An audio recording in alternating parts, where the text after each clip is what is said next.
Have you ever wondered if a love lost could somehow, miraculously, be found again?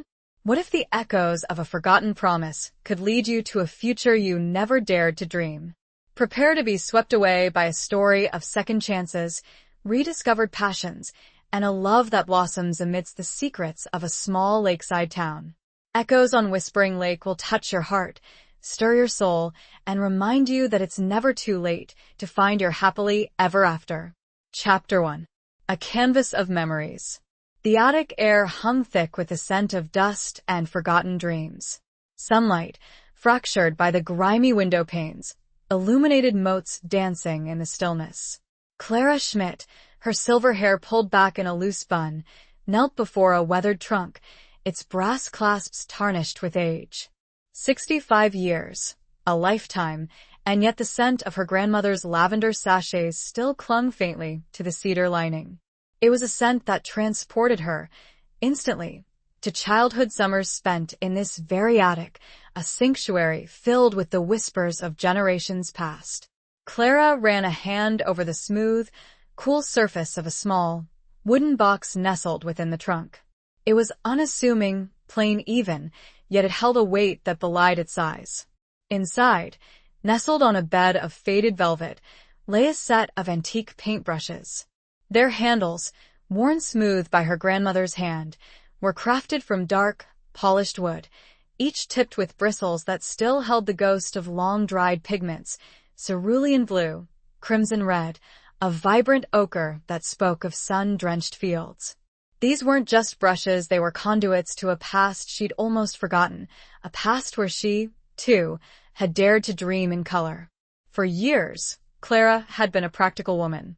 A wife, a mother, a teacher, roles she'd embraced with dedication, but which had slowly, insidiously, chipped away at the vibrant artist within. Her own canvases lay stacked against the far wall, covered in dust sheets, their surfaces blank, accusing.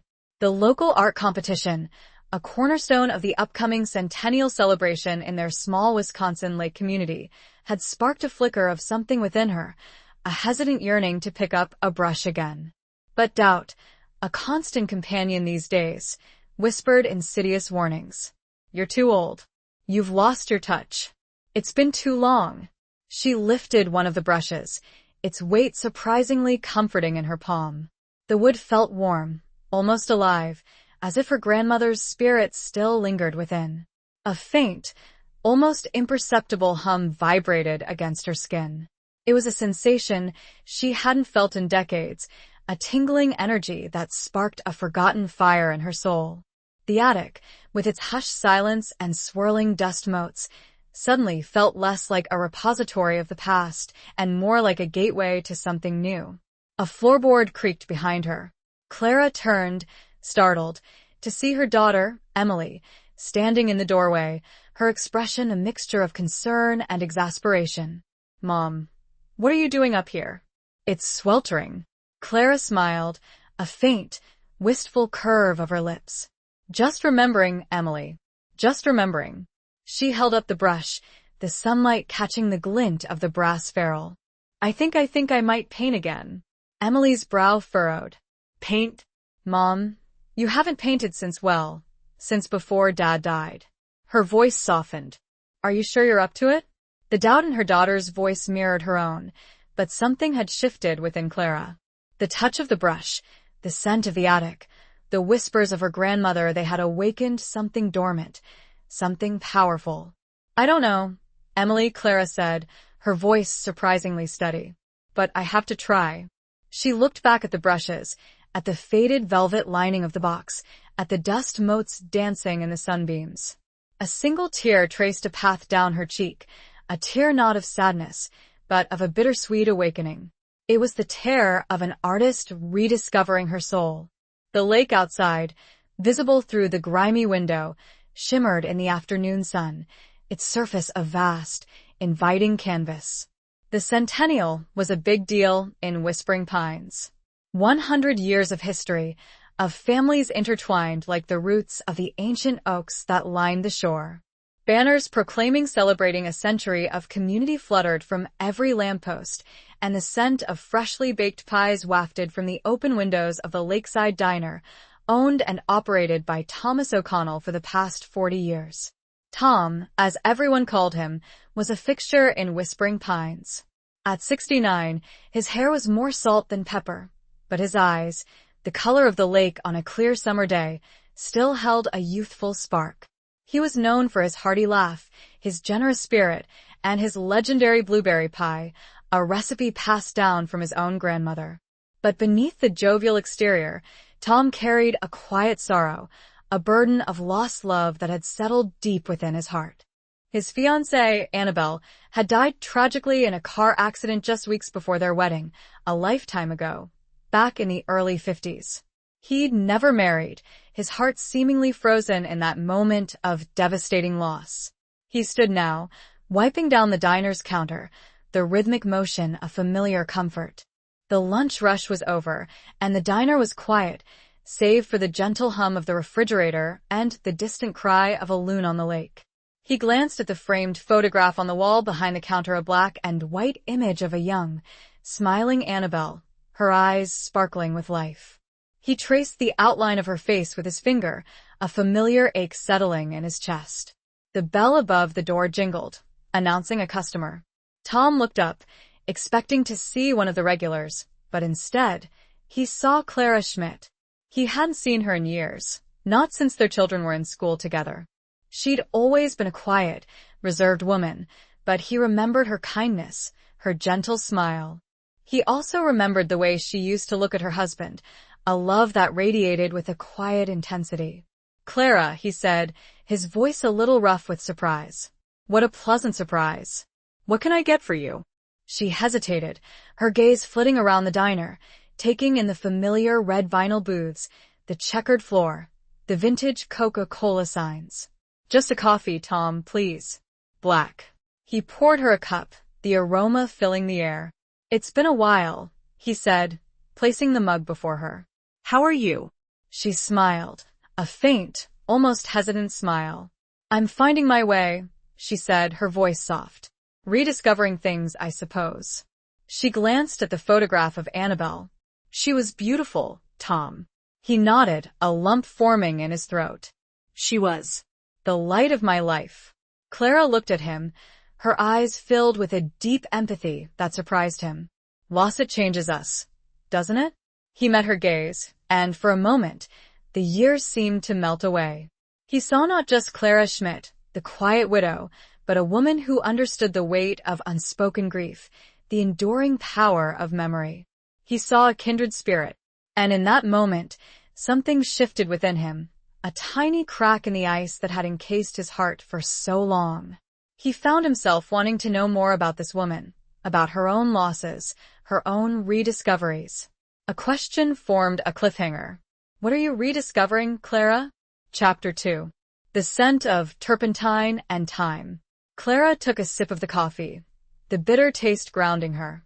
"I'm trying to paint again, Tom," she confessed, the words feeling both fragile and liberating. "I found my grandmother's old brushes in the attic. It's stirring something up." She gestured vaguely, a delicate wave of her hand that encompassed a lifetime of unspoken dreams. Tom leaned against the counter, his blue eyes studying her with genuine interest. "That's wonderful, Clara. You always had a talent for it. I remember those beautiful watercolors you used to do for the school fundraisers." A faint blush warmed Clara's cheeks. She'd almost forgotten those small contributions, overshadowed by the demands of family life. They were just little things that brought a lot of joy, Tom corrected gently. "Art has a way of doing that, doesn't it? Speaking to something deep inside us." He paused, a thoughtful expression crossing his face. "My grandmother was a baker. The scent of yeast and cinnamon still takes me back to her kitchen, to the warmth of her oven, the love she poured into every loaf." Clara smiled, recognizing the shared connection, the power of sensory memory. "For me, it's the scent of turpentine and linseed oil," she said. "It's the smell of possibility, of creation." He nodded, understanding. The Centennial Committee is looking for artists to contribute to the exhibition, he mentioned, changing the subject slightly but keeping the thread of art alive. It's a chance to showcase local talent, to celebrate our history through art. Clara's heart quickened. The competition. It was the very thing that had sparked her tentative return to painting, but the thought of exhibiting her work, of exposing herself to public scrutiny, filled her with a familiar wave of anxiety. I don't know, Tom. It's been so long. It's never too long, Clara, he said, his voice firm but kind. And Whispering Pines would be lucky to have your art on display. His words, simple yet sincere, were a balm to her self-doubt. The bell above the door jingled again, and a woman entered the diner. Clara's breath caught in her throat. The woman was strikingly beautiful, with fiery red hair cascading down her back and eyes that sparkled with an almost unnerving intensity. She moved with a confident grace that commanded attention, her presence filling the small diner like a sudden burst of sunlight. But it wasn't just her beauty that startled Clara, it was her uncanny resemblance to the woman in the photograph behind the counter, Annabelle. Tom's face paled. He stood frozen, his hand still resting on the counter, as if he'd seen a ghost. The woman's smile widened as she approached him, her voice a melodic purr. Tommy? Don't you recognize me? The color drained from Tom's face. Annabelle? He whispered, his voice barely audible. It was a question, a plea, and a statement of disbelief all wrapped into one. The woman laughed, a sound that was both musical and slightly unsettling. Not quite, darling. I'm Isabella, Annabelle's niece. I'm a chef, too, actually. I'm in town for the centennial, hoping to learn more about my aunt's famous blueberry pie recipe. Her gaze shifted to Clara, her eyes narrowing slightly. And you are? Clara felt a strange mixture of relief and unease. Relief that this wasn't Annabelle, risen from the grave, but unease at the woman's striking resemblance to Tom's lost love, at the way she looked at him, at the possessive tone in her voice. I'm Clara Schmidt, she said, her voice steady despite the turmoil within. A friend of Tom's. Isabella's smile didn't quite reach her eyes. How lovely, she said, her voice dripping with a subtle, almost imperceptible, challenge. Well, Tommy, it seems you've been keeping busy. She placed a hand on his arm, a gesture that was both familiar and possessive. Tom, still visibly shaken, stammered, Isabella, it's good to see you. He looked from Isabella to Clara, a flicker of confusion and something else, a hint of panic in his eyes. He opened his mouth as if to say something, but his words failed. Clara felt a sudden, unexpected pang of something. Jealousy? Disappointment? She wasn't sure, but the sight of Isabella's hand on Tom's arm, the easy familiarity between them, stirred a feeling she hadn't experienced in years. It was a feeling she thought she'd buried along with her husband, a feeling she wasn't sure she was ready to confront. It was nice meeting you, Tom, Clara said, her voice a little tighter than she intended. She gathered her purse, her movements brisk and decisive. I should be going. Tom looked at her, his eyes filled with a mixture of apology and confusion. Clara, wait, but she was already out the door, the bell jingling behind her, a sound that seemed to mock her hasty retreat. She walked quickly, her heart pounding, her mind racing. She told herself it was the shock of seeing Isabella, the ghost of Annabelle brought to life, that had unsettled her. But deep down, she knew it was more than that. It was the realization that Tom, the kind, gentle man she'd shared a moment of connection with, was still tethered to the past, to a love that had never truly died. She reached the lake, the late afternoon sun casting long shadows across the water. The vibrant colors of the sky, reflected in the still surface, were a stark contrast to the turmoil within her. She sat on a bench, her gaze fixed on the horizon, the gentle lapping of the waves against the shore a soothing counterpoint to the racing of her heart. She thought of the paintbrushes, waiting for her in the attic, their silent promise of a new beginning. She thought of the competition, of the opportunity to share her art with the world. And she thought of Tom, his blue eyes filled with a sadness she understood all too well. A sudden gust of wind whipped across the lake, scattering the reflections on the water, blurring the vibrant colors into an indistinct haze. Clara shivered, pulling her cardigan tighter around her. The wind carried with it the faint scent of something familiar, something comforting, the scent of yeast and cinnamon, the scent of Tom's diner, the scent of a past that refused to stay buried. A sudden image formed. The question that hung in the air was about to lead to an action. Would Tom follow her, or turn to the ghost before him? Chapter 3. Whispers from the Centennial. The wind carried more than just the scent of baking. It carried a whisper of Tom's voice, calling her name. Clara turned, surprised to see him hurrying towards her, his face etched with concern. Isabella was nowhere in sight. "Clara, I'm sorry about that," he began, slightly breathless. "Isabella, she has a way of overwhelming things." He ran a hand through his hair, a gesture of frustration that was endearingly familiar. Clara offered a small, understanding smile. "She's very striking," she said, choosing her words carefully. "The resemblance to Annabelle is uncanny." Tom sighed, the weight of the past settling heavily on his shoulders. "It's like seeing a ghost," he admitted.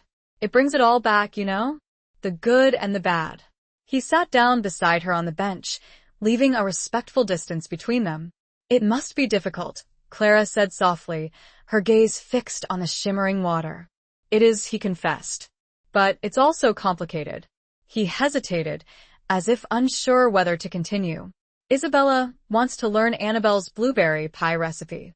She's a chef, a very successful one, apparently. She's opening a restaurant in Chicago, and she wants to feature it on her menu." Clara sensed there was more to the story than Tom was letting on. "And you don't want to share it?" He shook his head. "It's not that. It's just the recipe is more than just a list of ingredients. It's a memory, a connection to Annabelle. It's sacred in a way." He looked at Clara, his blue eyes filled with a vulnerability that touched her deeply. "I know it sounds silly." "It doesn't sound silly at all," Clara assured him. "It sounds precious." She understood the sentiment perfectly. Her grandmother's paintbrushes were more than just tools. They were a link to her heritage, to her own artistic soul. A comfortable silence settled between them, broken only by the gentle lapping of the waves and the distant calls of gulls. Clara found herself wanting to reach out to him, to offer a comforting touch, but she restrained herself. She was still unsure of her own feelings, of the unexpected stirrings of emotions she thought long dormant. "The Centennial," Tom said suddenly, breaking the silence. "It's a chance to celebrate our history, to honor the past. But it's also a chance to look forward, to create new memories." He glanced at her, a hopeful spark in his eyes. "Are you still thinking about entering the art competition?" Clara hesitated. Isabella's arrival, Tom's reaction, had shaken her confidence. But his words, his belief in her, rekindled a flicker of hope. "I don't know," she admitted. "I'm afraid." "Afraid of what?" he asked gently.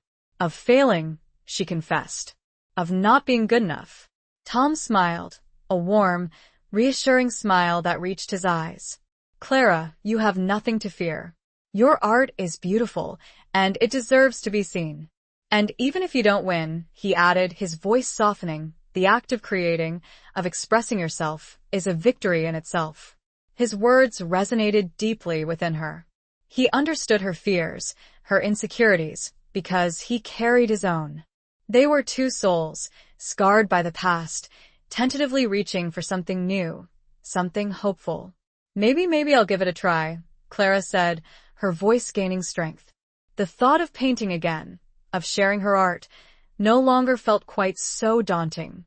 "That's the spirit," Tom said, his smile widening. "And if you need any inspiration," he added with a twinkle in his eye, "I make a mean blueberry pie. It might not be Annabelle's, but it's pretty darn good." Clara laughed, a genuine, heartfelt laugh that surprised even herself. It was a sound she hadn't heard in a long time, a sound that echoed across the water, mingling with the whispers of the wind and the promise of a new beginning. The Centennial had stirred something. As they talked, the sun began to set, painting the sky in a breathtaking display of color. Hues of orange, pink, and purple blended seamlessly, reflecting on the calm surface of the lake, creating a scene of almost ethereal beauty. Clara felt a familiar tug, a yearning to capture the moment on canvas. "It's magnificent," she whispered, her eyes wide with wonder. Tom nodded, his gaze fixed on the spectacle before them. "It's moments like these that make you realize how beautiful the world can be," he said softly. "Even in the midst of everything." Clara glanced at him, seeing the reflection of the sunset in his eyes, the mixture of awe and sadness that mirrored her own feelings. She felt a sudden, overwhelming urge to paint him, to capture the depth of emotion in his gaze, the quiet strength that radiated from him. "I wish I could paint this," she said, almost to herself. "Then why don't you?" Tom asked, turning to face her. She hesitated, her old insecurities resurfacing.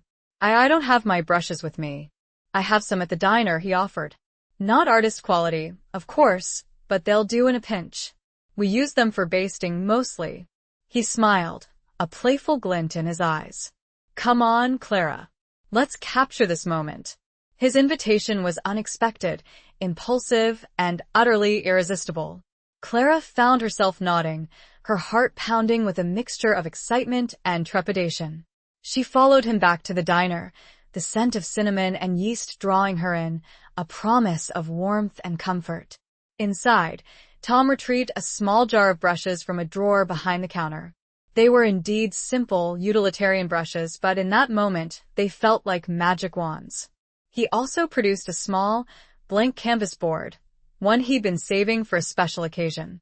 "I had a feeling I might need this someday," he said with a wink. Clara smiled, her nervousness easing. They set up the canvas on a small table near the window, the last rays of the setting sun illuminating their makeshift studio. Tom brought over 2 mugs of coffee, the steam curling upwards, carrying with it the comforting aroma. As Clara dipped a brush into a pot of hastily mixed paint, some food coloring Tom had on hand, diluted with water, she felt a sense of freedom she hadn't experienced in years. The colors on the canvas mirrored the vibrant hues of the sky, imperfect but full of life. Tom watched her, his presence a quiet, supportive force. He didn't offer advice or criticism, just his presence, his quiet encouragement. She was about to suggest that she'd like to capture him, too, but the bell above the door jingled and a voice rang. "Tommy, are you back here?" Chapter 4. Brushes with Fate. It was Isabella, of course. Her arrival was like a splash of cold water on the warm, intimate atmosphere that had settled between Clara and Tom. She stood in the doorway, her red hair gleaming in the dim light, her eyes narrowed as she took in the scene before her. Clara, paintbrush in hand, Tom beside her, the canvas glowing with the colors of the sunset. "What's going on here?" Isabella asked, her voice sharp and demanding. Tom straightened up, a flicker of annoyance crossing his face. "We're painting, Isabella," he said, his tone surprisingly firm. "Clara is capturing the sunset." Isabella's gaze shifted to Clara, her expression a mixture of disdain and suspicion. "Painting? Really, Tommy? I thought we were going to discuss my aunt's recipe." "We will," Tom said patiently. "But right now, Clara is busy." Clara felt a surge of anger at Isabella's dismissive tone, at her blatant disregard for the moment they were sharing. She put down her brush, her hand trembling slightly. "It's fine, Tom," she said, her voice tight. "I should be going anyway." "No, Clara, please stay," Tom insisted. He turned to Isabella, his voice hardening. "Isabella, this is important to Clara, and it's important to me. We'll talk about the recipe later." Isabella's eyes flashed with anger. "Important to you? Since when are you interested in art, Tommy? You've always been a man of simple pleasures, food, fishing," and she paused, her gaze lingering on Clara, apparently widows. The insult stung, but Clara refused to let Isabella see her hurt. She met the younger woman's gaze, her chin held high. "Tom is a kind and generous man, Isabella," she said, her voice steady. "And he has a good heart. Something you might want to learn more about." Isabella scoffed. "Don't lecture me, Grandma. I know Tommy better than you ever will." She turned back to Tom, her voice softening, becoming almost pleading. Tommy, please. I came all this way. I need that recipe. It's my legacy, my connection to my aunt. Tom hesitated, his gaze shifting between Clara and Isabella. He was clearly torn between his loyalty to his past and the budding connection he felt with Clara. The silence stretched, thick with tension, broken only by the faint hum of the refrigerator. Clara, for the first time since her husband had passed, felt a true spark. It was dangerous and exhilarating. Finally, he spoke, his voice heavy with resignation. "All right, Isabella," he said. "We'll talk. But not tonight. I'm busy tonight." He looked to Clara and back to the canvas. "We're busy." Isabella's face contorted with rage. "Fine," she spat. "But don't think you can keep it from me forever, Tommy. That recipe is mine, and I'll get it one way or another." She stormed out of the diner, the bell above the door clanging furiously. Tom sighed, running a hand through his hair. "I'm sorry about that, Clara," he said, his voice filled with weariness. "She's persistent." Clara managed a weak smile. "She's certainly that," she agreed. She looked at the canvas, at the half-finished sunset, the vibrant colors now seeming dull and lifeless.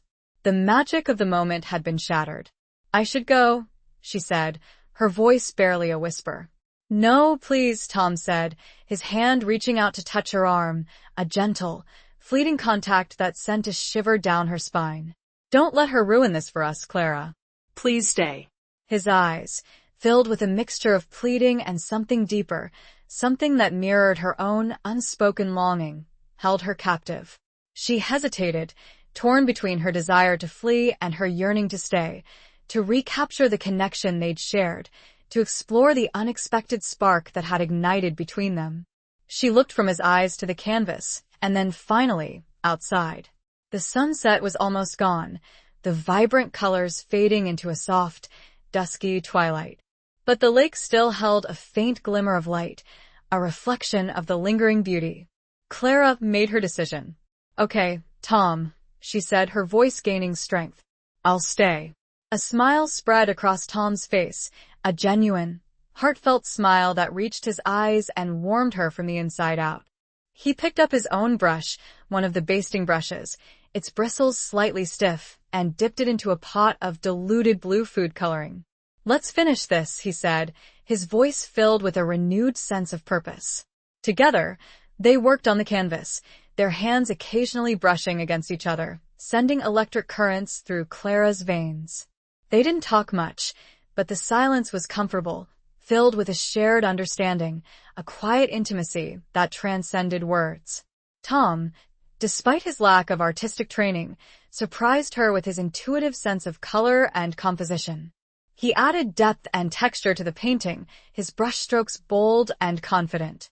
As they worked, the diner filled with the soft glow of the setting sun, casting long shadows across the floor. The scent of coffee mingled with the faint aroma of blueberry pie, a reminder of Tom's culinary talents, of the legacy he carried. Clara felt a sense of peace she hadn't experienced in years, a feeling of belonging, of connection. She was no longer just a widow, a woman adrift in a sea of memories. She was an artist, a woman rediscovering her passion, her purpose. And she was a woman falling, unexpectedly, for a man who understood her heart, her fears, her dreams. As the last of the light faded, they stepped back to admire their work.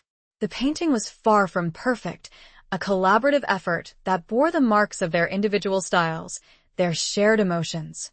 But it was beautiful, in its own way, a testament to the power of connection, of second chances, of the enduring magic of art. Clara looked at Tom, her eyes shining with a mixture of gratitude and something more. "Thank you, Tom," she said softly. "For everything."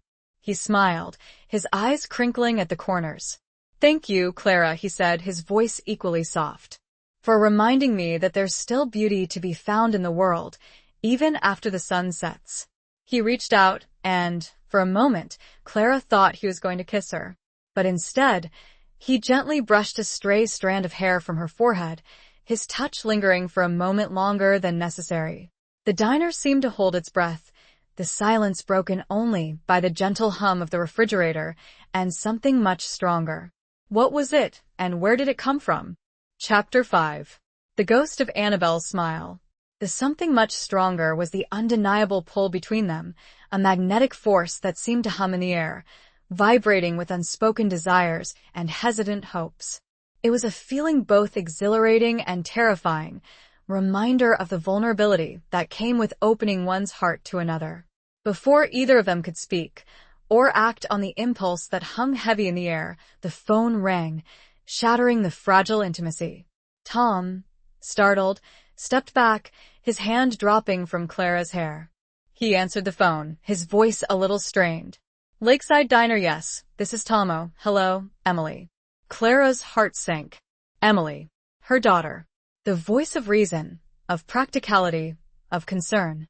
The voice that would undoubtedly disapprove of her spending time with Tom, of her rediscovering her artistic passion, of anything that threatened the comfortable, predictable routine of their lives. Tom listened intently, his expression shifting from polite attention to concern. What happened? Is she all right? I'll be right there. He hung up the phone, his face etched with worry. It's my sister, he explained to Clara. She's had a fall. She lives alone, and well, Emily can't get a hold of anyone else to check on her. She asked if I can. Clara felt a pang of disappointment, but she pushed it aside. Family came first. Of course, you have to go, she said, her voice filled with understanding. Don't worry about me. I'm sorry, Clara, he said, his eyes filled with regret. I was enjoying this. Me too, she admitted softly. But your sister needs you. He hesitated, as if wanting to say more, but then he simply nodded. I'll call you, he said, his voice a little rough. Please do, Clara replied, her heart aching with a mixture of longing and uncertainty. He grabbed his keys and hurried out the door, leaving Clara alone in the diner, the half-finished painting a silent witness to the interrupted moment. She looked at the canvas, at the swirling colors that represented the sunset, their shared creation. It was a beautiful mess, much like her life at the moment. She sighed, gathering her things, the magic of the evening fading, replaced by a familiar sense of loneliness. As she was about to leave, she noticed a small, framed photograph on the table where they'd been painting.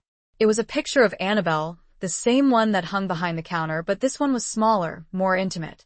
Clara picked it up, studying the young woman's face. Annabelle was undeniably beautiful, her smile radiant, her eyes sparkling with life. But there was something else in her expression, a hint of sadness, a flicker of vulnerability that resonated with Clara. It was a look that said, I have secrets too. A sudden wave of empathy washed over Clara. She understood, perhaps better than anyone, the pain of lost love, the enduring power of memory. She also understood the courage it took to move on, to embrace the possibility of a new beginning. She carefully placed the photograph back on the table, a silent acknowledgement of Annabelle's presence in Tom's life, a recognition of the past that shaped him. But as she turned to leave, she couldn't shake the feeling that Annabelle's ghost was watching her, assessing her, perhaps even approving. She left a tip and a note. The note read, Tom, the sunset was beautiful, and so was the company. I hope your sister is all right. Clara.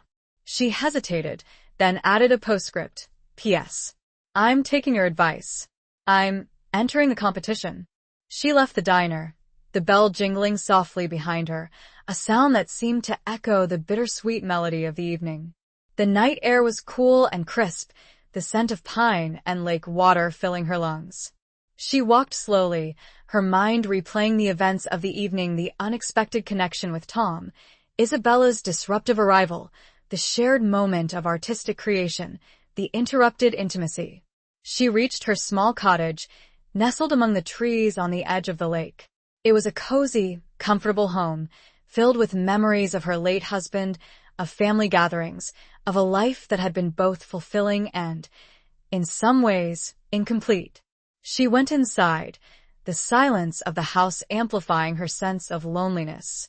She thought of calling Emily, but she knew her daughter would be worried, would try to dissuade her from pursuing her rekindled passion, from exploring the unexpected feelings she had for Tom. Instead, she went to her studio, a small room at the back of the house that had once been her sanctuary. She hadn't used it in years, the canvases stacked against the wall, the brushes gathering dust. But tonight, she felt drawn to it, compelled to return to the world of color and creation. She uncovered a blank canvas, its surface pristine, inviting. She picked up one of her grandmother's brushes, the wood warm and smooth against her palm. She closed her eyes, inhaling the familiar scent of turpentine and linseed oil, the scent of possibility. She thought of the sunset, of the vibrant colors reflected on the lake, of Tom's blue eyes, filled with a mixture of sadness and hope. She thought of Annabelle's smile, of the secrets it held, of the legacy it represented. And then, she began to paint. She painted with a passion she hadn't felt in decades, her brushstrokes bold and confident, her colors vibrant and alive. She painted not just the sunset, but the emotions it evoked: the joy, the sorrow, the longing, the hope. She painted the connection she felt with Tom, the unexpected spark that had ignited between them, the promise of a new beginning. She painted until the first rays of dawn crept through the window, illuminating the canvas, revealing the image that had taken shape: a portrait of Tom, his eyes gazing out at the lake, a faint smile playing on his lips, the ghost of Annabelle's smile reflected in his own.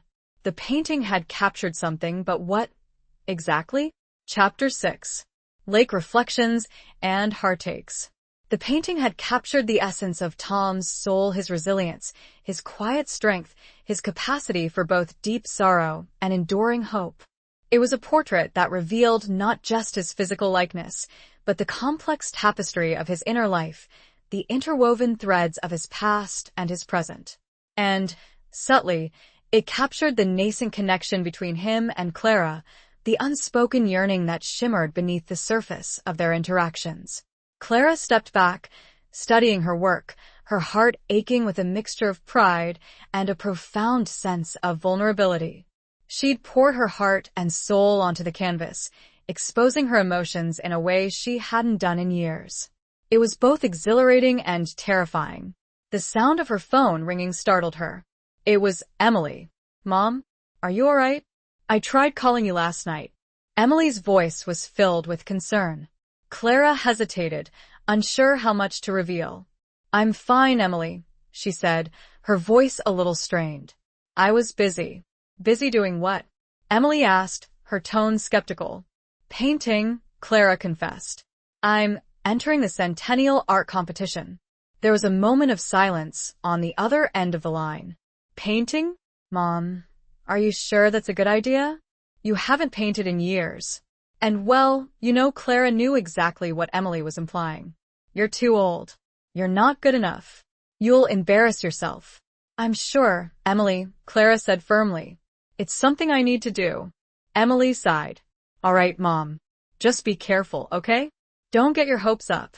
"I won't," Clara promised, although she knew it was a lie. Her hopes were already soaring, fueled by the rekindled passion within her, by the unexpected connection with Tom. After hanging up, Clara felt a wave of exhaustion wash over her. She hadn't slept all night, her mind and body fueled by adrenaline and inspiration. She decided to take a short nap before tackling the day ahead. She woke a few hours later, feeling refreshed and surprisingly optimistic. She went back to her studio, studying the portrait of Tom with a critical eye.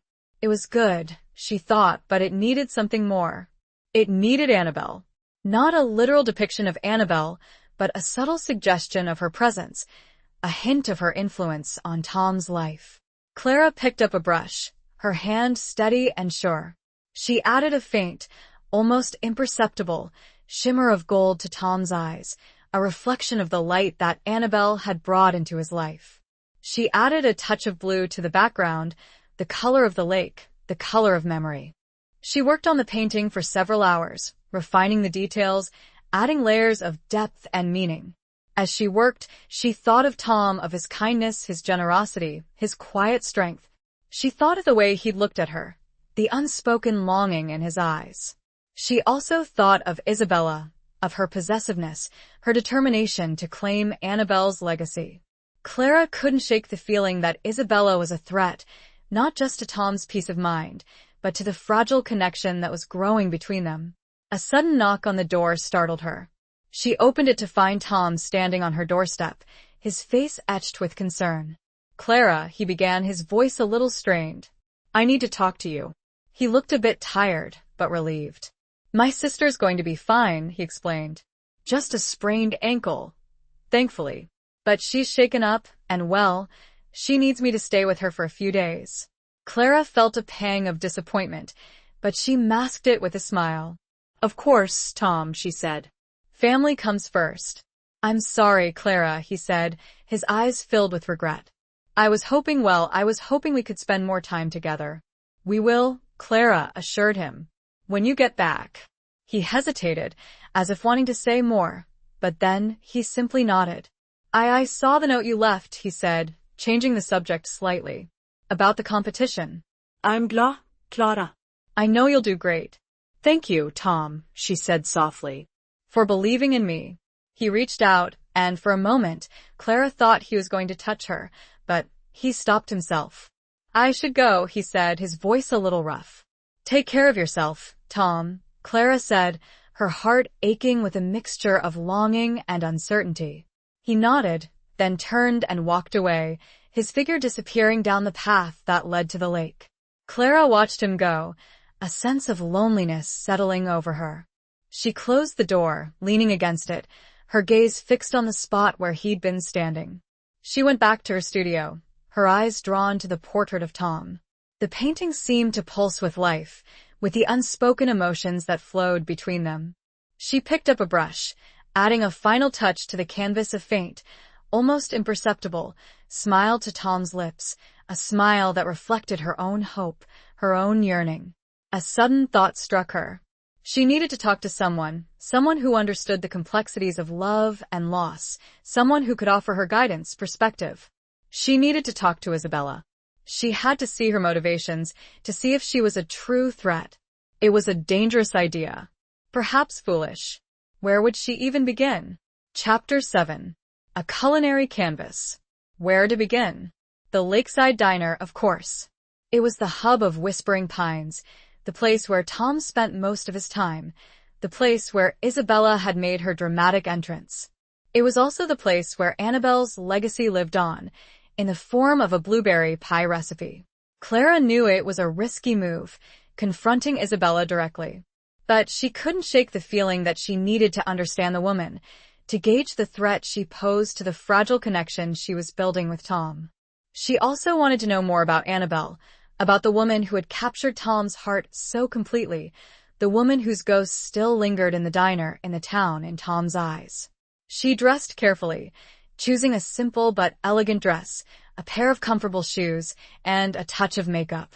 She wanted to look presentable, confident, but not overly so. She wasn't trying to compete with Isabella, she was trying to understand her.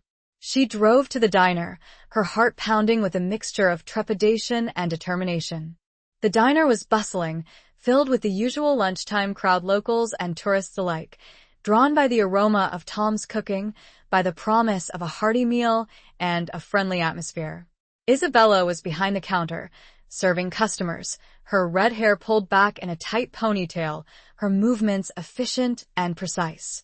She looked different than she had the other night, less glamorous, more ordinary.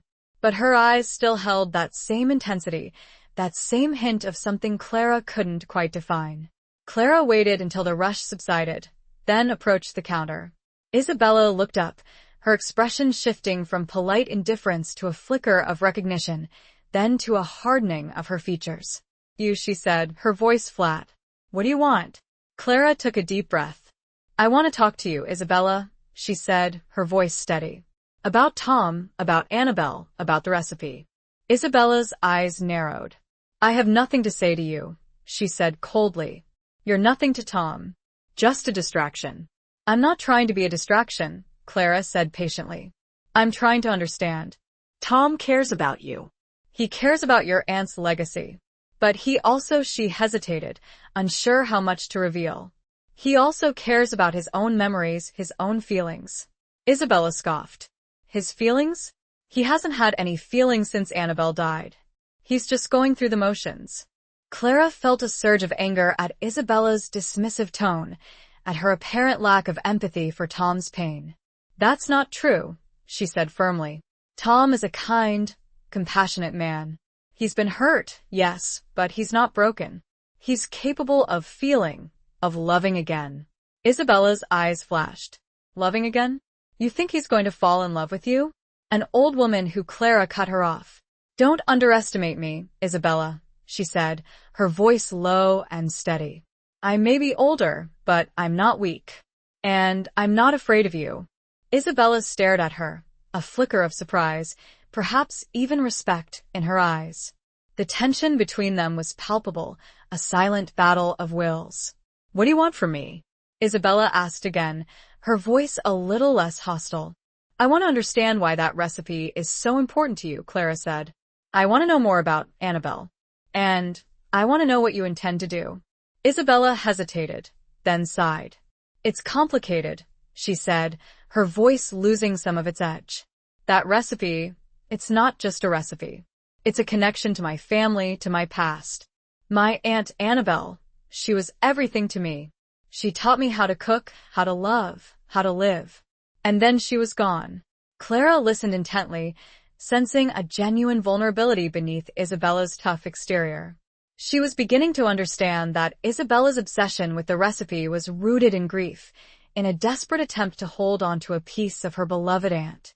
I'm opening a restaurant in Chicago, Isabella continued. A tribute to Annabelle. And I want her blueberry pie to be the centerpiece, the signature dish. It's my way of honoring her memory, of keeping her spirit alive. I understand, Clara said softly. But Tom, he has his own memories of Annabelle. That recipe is precious to him, too. Isabella's eyes hardened again. He had his chance, she said coldly. He chose to let her go. He chose to live in the past. I'm not going to let him hold on to that recipe any longer. It's mine now. She needed to find out more. Clara knew she was walking a tightrope.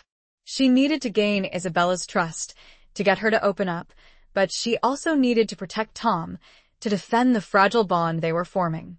I'm not trying to take anything away from you, Isabella, Clara said carefully. I'm just trying to find a way for everyone to honor Annabelle's memory in their own way. Isabella looked at her skeptically. And how do you propose we do that? Clara took a deep breath. I'm an artist, she said. I'm entering the Centennial Art Competition. My grandmother was an artist, too. And well, I found her old paintbrushes recently. They've inspired me to start painting again. Isabella looked at her, unimpressed. So maybe we can collaborate, Clara suggested. Maybe I can create a painting, a tribute to Annabelle, that you can display in your restaurant. And maybe you can share a modified version of the recipe with Tom, a version that honors the original but allows him to keep his own memories intact. Isabella considered her proposal, her expression unreadable. The silence stretched, broken only by the clatter of dishes and the murmur of conversations from the other customers. Clara held her breath, waiting for Isabella's response. A painting? Isabella finally said, a hint of curiosity in her voice. What kind of painting? Clara described her vision, a portrait of Annabelle, not a literal likeness, but an impressionistic rendering, capturing her spirit, her essence. She spoke of using colors that evoked Annabelle's personality, her warmth, her vibrancy. She spoke of incorporating elements of the lake, of the town, of the things Annabelle loved. As she spoke, Isabella's expression began to soften. She was listening, truly listening for the first time. Clara sensed a shift in the dynamic between them, a glimmer of hope that they could find common ground, a way to bridge the gap between their competing desires. And the recipe? Isabella asked, her voice a little less guarded. I don't know the details, Clara admitted. But I'm sure Tom would be willing to work with you, to create a version that honors both your aunt's legacy and his own memories. Isabella was silent for a moment, her gaze fixed on the counter, her fingers tracing the outline of a coffee cup. Then, she looked up at Clara, a faint smile playing on her lips. Maybe, she said, her voice hesitant. Maybe we can work something out. She extended a hand to form a truce and perhaps a deal. The question lingered. What would Tom think? Chapter 8.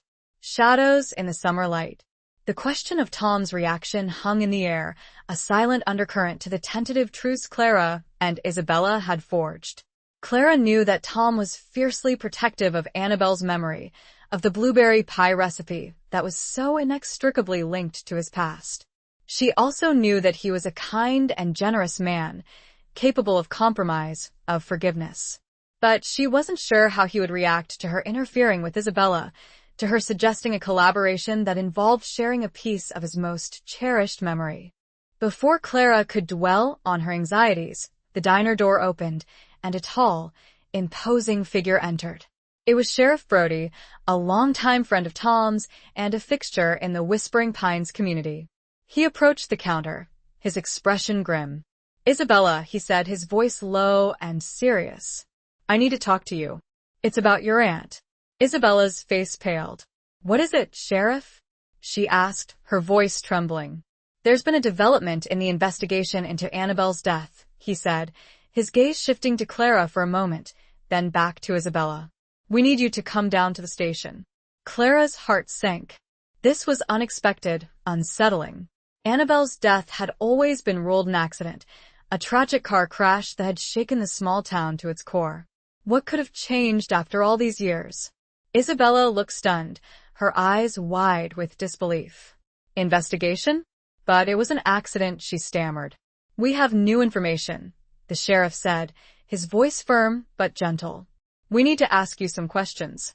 Isabella looked at Clara, her eyes filled with a mixture of fear and confusion. I don't understand," she whispered. Clara felt a surge of empathy for the younger woman. Despite their initial animosity, she couldn't help but feel protective of Isabella, of the vulnerability that lay beneath her tough exterior. "Go with him, Isabella," Clara said softly. "Answer his questions. It'll be all right." Isabella nodded, her movements stiff and uncertain. She followed the sheriff out of the diner, leaving Clara alone with her thoughts, with a growing sense of unease.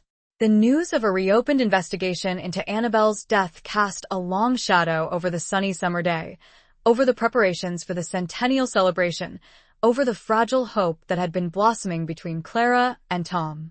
It was a reminder that the past was never truly buried, that secrets could linger beneath the surface, waiting to be unearthed, threatening to disrupt the present. Clara left the diner, her mind racing. She needed to talk to Tom, to warn him about the investigation, to offer her support. But he was with his sister, unavailable, unreachable. She felt a sense of helplessness, of frustration. She decided to go to the lake, to the place where she'd shared that magical sunset with Tom, the place where their connection had first sparked. She needed to clear her head, to sort through her emotions, to prepare herself for whatever the future held. The lake was calm, the water reflecting the clear blue sky, the puffy white clouds. The scene was idyllic, peaceful, a stark contrast to the turmoil within her. Clara sat on the bench, her gaze fixed on the horizon, the gentle lapping of the waves a soothing counterpoint to the racing of her heart. She thought of Annabelle, of the young woman whose life had been cut short so tragically. She thought of Tom, of his enduring love for Annabelle, of his quiet strength, his resilience. She thought of Isabella, of her grief, her determination to honor her aunt's memory. And she thought of herself, of the unexpected journey she'd embarked on, of the rekindled passion that had awakened within her, of the fragile hope that she might find love again after all these years. As she sat there, lost in thought, she noticed a figure approaching her. It was a man, tall and slender, with silver hair and piercing blue eyes. He was familiar, yet different. He stopped in front of her, his expression unreadable. "Clara Schmidt," he said, his voice soft but firm. "We need to talk." Clara's heart skipped a beat. She recognized him now. It was Detective Reynolds, the lead investigator in Annabelle's original case, back in the 1950s. He was older now, retired, but his eyes still held that same sharp intelligence, that same unwavering focus. Detective Reynolds, Clara said, her voice a little shaky. What is it? It's about Annabelle, he said, his gaze unwavering. And about Tom. He gestured for her to stand and face him. And about you, too. What did he know? Chapter 9. Daughter's doubts, mother's dreams. What did he know? The question echoed in Clara's mind, a chilling premonition of the revelations to come. Detective Reynolds' words hung in the air, heavy with unspoken implications, threatening to unravel the delicate tapestry of her newfound hope and rekindled passion. I understand you've been spending time with Tom O'Connell, Reynolds said, his voice neutral, but his eyes sharp and probing. Clara felt a blush creep up her cheeks. She wasn't sure how much the detective knew, how much he'd observed, but she couldn't deny the truth. Yes, she admitted. We've become friends. Friends, Reynolds repeated, the word laced with a subtle skepticism. And you're aware of his history with Annabelle, I presume? Yes, Clara said, her voice firmer now. I know about Annabelle. I know about the accident. It wasn't an accident, Reynolds said, his voice dropping to a near whisper. At least, that's what we're beginning to believe. Clara's heart pounded in her chest. What do you mean? She asked, her voice barely audible. Reynolds sighed, running a hand through his silver hair. We received an anonymous tip, he explained. New evidence, suggesting that Annabelle's death may have been intentional. Clara felt a wave of dizziness wash over her. This was unbelievable, impossible. Annabelle's death had always been considered a tragic accident, a closed case. To think that it might have been something more sinister was deeply unsettling. Who would do such a thing? Clara asked, her voice trembling. Reynolds' gaze fixed on her, his eyes filled with a mixture of suspicion and something else. Pity? That's what we're trying to find out, he said.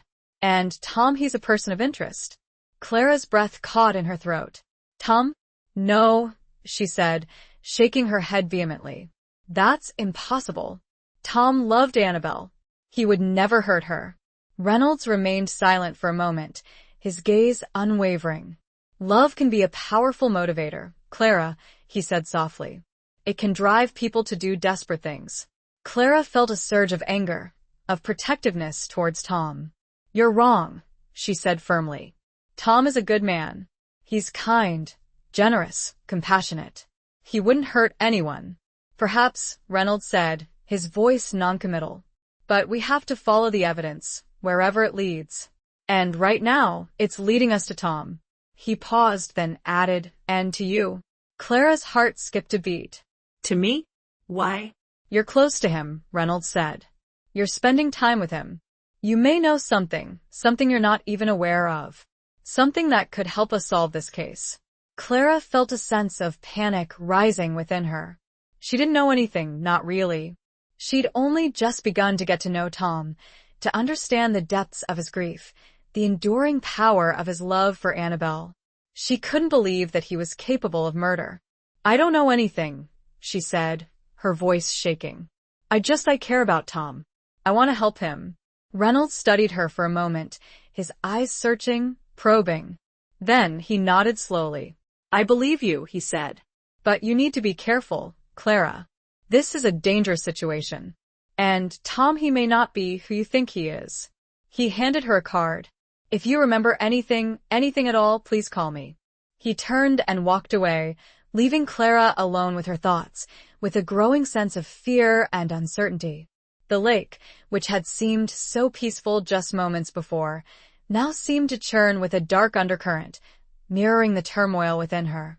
She needed to talk to someone, to sort through her emotions, to make sense of what was happening. She needed to talk to Emily. Emily, predictably, was alarmed. Mom, are you serious? A murder investigation? And Tom's a suspect? Her voice was a mixture of disbelief and outrage. I told you this was a bad idea. I told you to stay away from him. Clara sighed, rubbing her temples. Emily, please. I know you're worried, but worried? I'm terrified, Mom. You're getting involved with a man who may be a murderer. And for what? A fling? A midlife crisis? Clara's anger flared. It's not a fling, Emily, she said sharply. And it's not a midlife crisis. I care about Tom. and I believe he's innocent." "Oh, Mom, you're so naive," Emily said, her voice dripping with sarcasm. "You don't know anything about this man. You're blinded by what? Nostalgia? Loneliness?" Clara felt a pang of hurt. Emily's words, though harsh, held a grain of truth.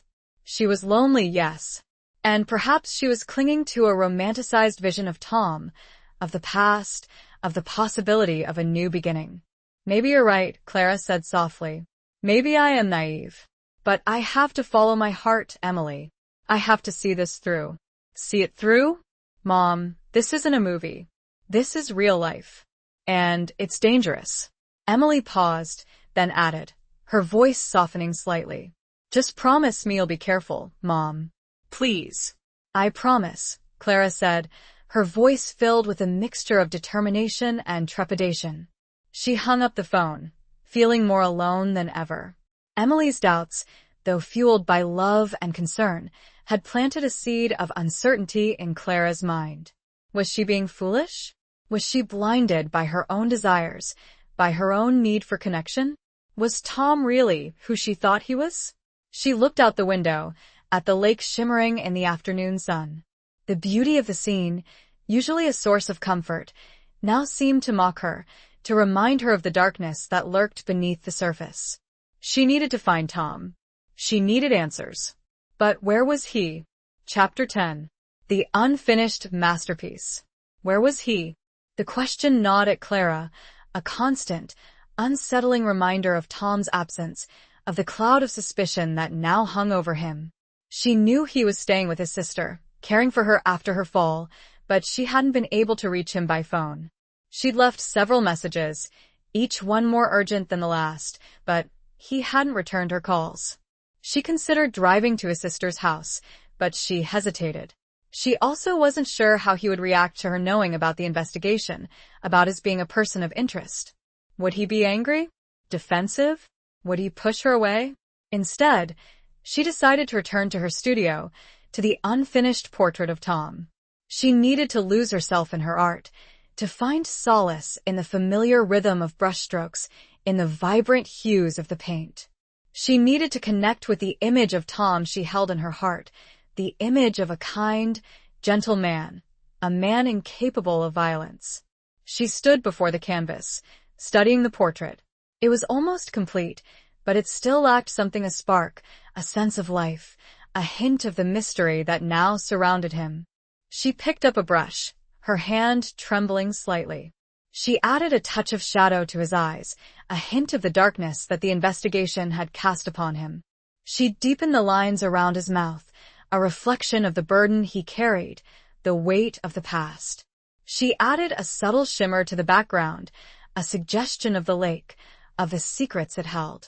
As she worked, she thought of Detective Reynolds' words, of his warning that Tom might not be who she thought he was.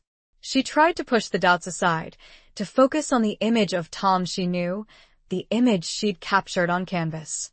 But the doubts lingered, a persistent whisper in the back of her mind. A sudden sound startled her, a faint tapping at the window. She turned, her heart pounding, to see a figure standing outside, silhouetted against the fading light. It was Tom. Relief washed over her, followed by a surge of apprehension. He looked tired, drawn, his eyes filled with a mixture of weariness and something else. Something she couldn't quite decipher. She opened the window, letting him in.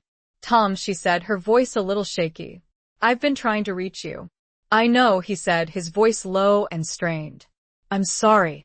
It's been chaotic." He looked around the studio, his gaze settling on the portrait. "You finished it," he said, a hint of surprise in his voice. Almost, Clara said, her gaze meeting his. "There's still some details to work out."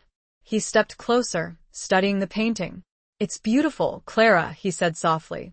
"You've captured something." "I tried to capture you, Tom," she said, her voice barely a whisper. "The man I know." He looked at her, his eyes searching, probing. "Do you know me, Clara?" he asked, his voice laced with a hint of challenge, desperation. Clara felt a knot tighten in her stomach. This was the moment of truth. She had to be honest with him, with herself. "I'm trying to, Tom," she said, her voice steady despite the turmoil within. I want to. He nodded slowly, then looked back at the painting. There are things you don't know, Clara, he said, his voice heavy with unspoken emotions. Things about Annabelle, about me. Clara's heart pounded in her chest. She knew this was coming, the inevitable confrontation, the unveiling of secrets. I know about the investigation, Tom, she said softly. Detective Reynolds came to see me. Tom's eyes widened in surprise. He did? What did he tell you? He told me that Annabelle's death may not have been an accident, Clara said. And that you're a person of interest. Tom closed his eyes, a sigh escaping his lips. I figured as much, he said, his voice barely a whisper. He opened his eyes, looking directly into hers. I didn't kill her, Clara, he said, his voice firm, unwavering. I loved Annabelle. I would never have hurt her. Clara searched his eyes, looking for any sign of deception, of guilt. But all she saw was sincerity, pain, and a deep, abiding love for the woman he'd lost. I believe you, Tom, she said, her voice filled with conviction. I know you wouldn't. A flicker of relief crossed his face, followed by a wave of gratitude. Thank you, Clara, he said softly. That means everything. He reached out, his hand gently touching her cheek, a fleeting contact that sent a shiver down her spine. It was a gesture of comfort, of connection, of trust. But there are things I haven't told you, he continued, his voice dropping to a near whisper. Things about that night, about what really happened. Clara's heart pounded in her chest. She was about to hear the truth, the whole truth, about Annabelle's death. She braced herself, knowing that it might change everything, that it might shatter the fragile bond they'd formed. Annabelle and we had a fight that night, Tom began, his voice filled with pain, with regret. A stupid argument, about the future, about our plans. I said some things I shouldn't have, things I've regretted ever since. He paused, his gaze drifting to the window, to the darkening sky. She stormed out of the house, angry, upset. I tried to follow her, but she got in her car and drove off. I never saw her again. He turned back to Clara, his eyes filled with tears. The police said it was an accident, that she lost control of the car on a sharp curve. But I've always blamed myself. If I hadn't argued with her, if I'd just let it go, Clara reached out, taking his hand in hers, offering a silent gesture of comfort, of support. It wasn't your fault, Tom, she said softly. You can't blame yourself. But someone is to blame, and it is not me. Tom looked at the painting, at the unfinished work. It was missing something that was clear. And that is why Isabella is here digging. She knows. Or she thinks she knows. Who was to blame? Chapter 11. A storm brewing. She thinks she knows? Clara repeated, her brow furrowed in confusion. What does Isabella think she knows? Tom sighed, running a hand through his hair, the gesture a familiar sign of his distress. Isabella believes that someone else was involved in Annabelle's death, he explained. Someone who wanted her out of the picture. Clara's mind raced. Who would have wanted Annabelle dead? And why? Was it a jealous lover? A business rival? A family secret? Who does she suspect? Clara asked, her voice barely a whisper. Tom hesitated, his gaze shifting to the floor, as if he were reluctant to speak the name. She suspects my father, he finally said, his voice heavy with unspoken emotions. Clara's eyes widened in disbelief. Tom's father? The elder Mr. O'Connell had been a respected figure in Whispering Pines, a pillar of the community, a man known for his kindness and generosity. It seemed impossible that he could have been involved in something so sinister. Your father? Clara asked, her voice incredulous. But why? My father, he never approved of Annabelle, Tom explained, his voice filled with pain, with regret. He thought she was beneath me. He wanted me to marry someone from a better family, someone with more social standing. Clara felt a surge of anger at the injustice of it all, at the narrow-mindedness of Tom's father, at the pain he had caused his son. But that doesn't mean he would kill her, Clara said, her voice shaking. Isabella thinks he did, Tom said. Or that he hired someone to do it.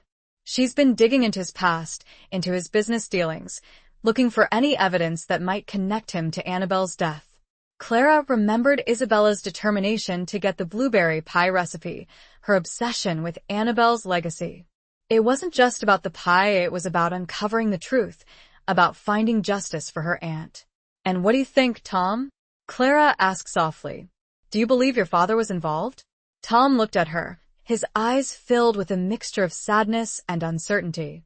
"I don't know what to believe anymore, Clara," he confessed. "My father, he was a complicated man. He could be ruthless, at times. But I never thought he was capable of murder." He paused, then added, his voice barely a whisper. "But there are things I've never told anyone. Things about that night, about my father's behavior." Clara's heart pounded in her chest. She was about to hear the whole truth, the secrets that Tom had kept buried for so long. She braced herself, knowing that it might change everything, that it might shatter the image she had of his father, of the O'Connell family. "The night Annabelle died," Tom began, his voice trembling slightly. "My father, he was acting strangely. He was agitated, restless, pacing the floor like a caged animal. He kept asking me about Annabelle, about our argument. He seemed almost relieved when I told him she'd driven off." He paused, taking a deep breath. "Later that night, after the police called, after they told me about the accident, I saw my father burning something in the fireplace. It was late, past midnight. I asked him what he was doing, and he said he was just getting rid of some old papers." He looked at Clara, his eyes filled with a haunting suspicion. "But I saw something, Clara. Something that didn't look like paper. It looked like fabric. A piece of cloth, with a pattern. A pattern that looked familiar." Clara's mind raced. A piece of cloth? A familiar pattern? What did it mean? "Annabelle, she was wearing a new dress that night," Tom continued, his voice barely a whisper. "A blue dress, with a floral pattern. I bought it for her as a gift." Clara felt a chill run down her spine. The pieces of the puzzle were beginning to fit together, forming a terrifying picture. "You think your father burned Annabelle's dress?" Clara asked, her voice trembling. Tom nodded slowly. "I don't know for sure," he said. "But it's a possibility. A possibility I've lived with for all these years." A storm was brewing, both literally and figuratively. The wind howled outside, rattling the windows, mirroring the turmoil within Clara, within Tom, within the small town of Whispering Pines. The secrets were surfacing. As if on cue, the lights flickered, then went out, plunging the studio into darkness. The only light came from the faint glow of the moon, filtering through the window, casting long, eerie shadows across the room. "Damn," Tom muttered, fumbling for his phone. "Power outage. Must be the storm." Clara felt a surge of fear. The darkness, the silence, the secrets that had just been revealed, it was all too much. She felt trapped, vulnerable, exposed. "It's all right, Clara," Tom said, his voice calm, reassuring. "I'll find a flashlight." He found one in a drawer, its beam cutting through the darkness, illuminating the unfinished portrait of him, the shadows in his eyes now seeming deeper, more menacing. Clara couldn't shake the feeling that they were being watched, that someone, or something, was lurking in the shadows, listening to their every word. "Tom," she whispered, her voice trembling. "I'm scared." He moved closer, his presence a source of comfort in the darkness. "I'm here, Clara," he said softly. "I won't let anything happen to you." He put his arm around her, a gesture of protection, of reassurance. Clara leaned into him, her body trembling, her heart pounding. She felt safe in his embrace, protected from the storm, from the darkness, from the secrets that threatened to engulf them. But even in his arms, she couldn't shake the feeling that the storm was just beginning, that the worst was yet to come. The power outage seemed like a warning, a sign of the darkness that had descended upon Whispering Pines, upon their lives. Suddenly, a loud crash from outside made them both jump. It sounded like a tree falling, or something much worse. "What was that?" Clara asked, her voice filled with fear. Tom peered out the window, his eyes scanning the darkness. "I don't know," he said, his voice strained. "But I'm going to find out." He grabbed a heavy candlestick. Stay here. He was reluctant to leave her alone, but he needed to investigate to make sure they were safe. He opened the door cautiously, stepping out into the storm, the wind and rain lashing against him. Clara watched him go, her heart pounding with a mixture of fear and admiration. He was brave, strong, protective. Despite the doubts, despite the secrets, she still believed in him. She still cared about him. But as she watched him disappear into the darkness, she couldn't shake the feeling that she might never see him again. Who or what was out there? Chapter 12. The Taste of Loss. Who or what was out there? The question echoed in Clara's mind, a chilling refrain to the howling wind and the crashing rain. She stood by the window, peering into the darkness, her heart pounding with a mixture of fear and anticipation. She strained to see Tom, to make out his figure in the swirling storm, but he had vanished from sight. The minutes stretched on, each one feeling like an eternity. Clara paced the floor, her anxiety growing with every gust of wind, with every crack of thunder. She imagined all sorts of horrors lurking outside, hidden in the shadows, waiting to pounce. She thought of Annabelle, of the young woman whose life had been cut short so tragically.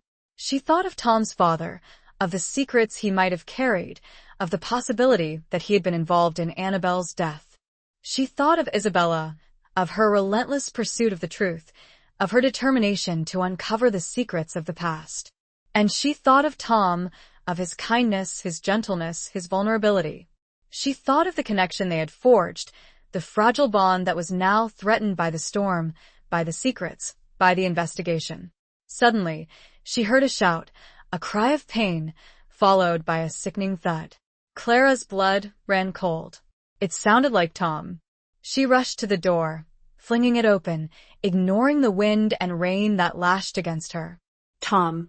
She cried out, her voice barely audible above the roar of the storm. Tom, where are you? There was no answer, only the howling wind and the crashing rain. Clara hesitated, her fear battling with her concern for Tom. She knew she couldn't stay inside, waiting, wondering. She had to find him. She stepped out into the storm, her clothes immediately soaked, her hair plastered to her face. She stumbled through the darkness, calling out Tom's name, her voice hoarse, desperate. She followed the sound of his shout, her eyes scanning the ground, searching for any sign of him. And then she saw him. He was lying on the ground, near a large oak tree that had been struck by lightning. He was unconscious, his face pale, his breathing shallow. There was a large gash on his head, bleeding profusely. Clara rushed to his side, kneeling beside him, her hands trembling. Tom. She cried out, shaking him gently. Tom, wake up. Please, wake up. He didn't respond. Clara felt a surge of panic, of despair. She didn't know what to do. She was alone, in the middle of a storm, with an unconscious man, possibly seriously injured. She remembered the first aid kit she kept in her car. She had to get to it to try to stop the bleeding, to help Tom. She ran to her car, her legs heavy, her lungs burning. She fumbled with the keys, her hands shaking so badly she could barely get the door open. She finally managed to retrieve the first aid kit, her heart pounding with a mixture of fear and determination. She ran back to Tom, kneeling beside him again. She carefully cleaned the wound on his head, applying pressure to stop the bleeding. She wrapped a bandage around his head, her hands surprisingly steady now, her focus sharpened by adrenaline and desperation. She checked his pulse, relieved to find that it was still there, though weak. She knew she needed to get him to a hospital, to get him professional help. But how? The power was still out, the roads were likely impassable, and she couldn't carry him alone. She remembered the emergency generator she had in her shed, a relic from her late husband's preparations for Y2K. It was old, bulky, and she'd never used it before, but it was her only hope. She struggled to drag the generator from the shed, her muscles straining, her body aching. She finally managed to get it started, the engine sputtering to life, filling the air with the smell of gasoline. She ran back inside, grabbing blankets, pillows, anything she could find to make Tom more comfortable. She carefully moved him closer to the house, sheltering him from the worst of the storm. She knew she couldn't wait for the storm to pass. She had to get him help now. She had to find a way to get him to the hospital. She grabbed her cell phone, the battery almost dead. It was her only lifeline. She dialed 911, praying that the call would go through. It rang and rang and rang. Finally, a dispatcher answered, her voice calm and professional.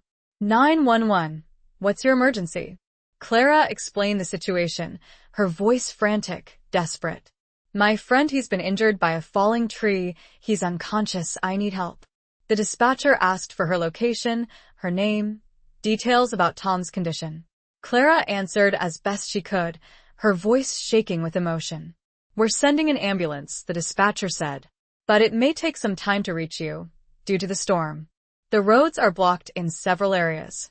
I understand, Clara said, her heart sinking. Just please hurry. Stay with him, the dispatcher instructed. Keep him warm and comfortable. We'll be there as soon as we can. Clara hung up the phone, feeling a mixture of relief and despair. Help was on the way, but it might be too late. Tom's condition was worsening. His breathing was becoming more labored, his skin clammy and cold. She huddled beside him, holding his hand, whispering words of comfort, of encouragement. She told him about the painting, about the competition, about the future they might have together. She told him that she believed in him, that she cared about him, that she loved him. The words slipped out, unexpected, unbidden, but true. Clara realized, in that moment of crisis, that she had fallen in love with Tom, with his kindness, his strength, his vulnerability. She had fallen in love with the man behind the secrets, the man who had endured so much pain, so much loss. She didn't know if he could hear her, if he understood, but she needed to say the words, to express the feelings that had been growing within her. As she sat there, waiting for the ambulance, the storm began to subside. The wind died down, the rain softened to a drizzle, and the clouds began to part, revealing a sliver of moon. Clara looked up at the sky, a faint glimmer of hope flickering within her. Maybe, just maybe, they would make it through this. Maybe, just maybe, they would have a future together. But even as she clung to that hope, she knew that the storm had changed everything. The secrets that had been revealed, the investigation, Tom's injury, it had all left a mark, a scar that might never fully heal. The taste of loss, of fear, of uncertainty, lingered in the air, a bitter reminder of the fragility of life, of the enduring power of the past. She could hear sirens, but what would they find? Chapter 13. Under a centennial moon. What would they find? The sirens grew louder, closer, their wailing a counterpoint to the receding storm, to the quiet whispers of Clara's prayers.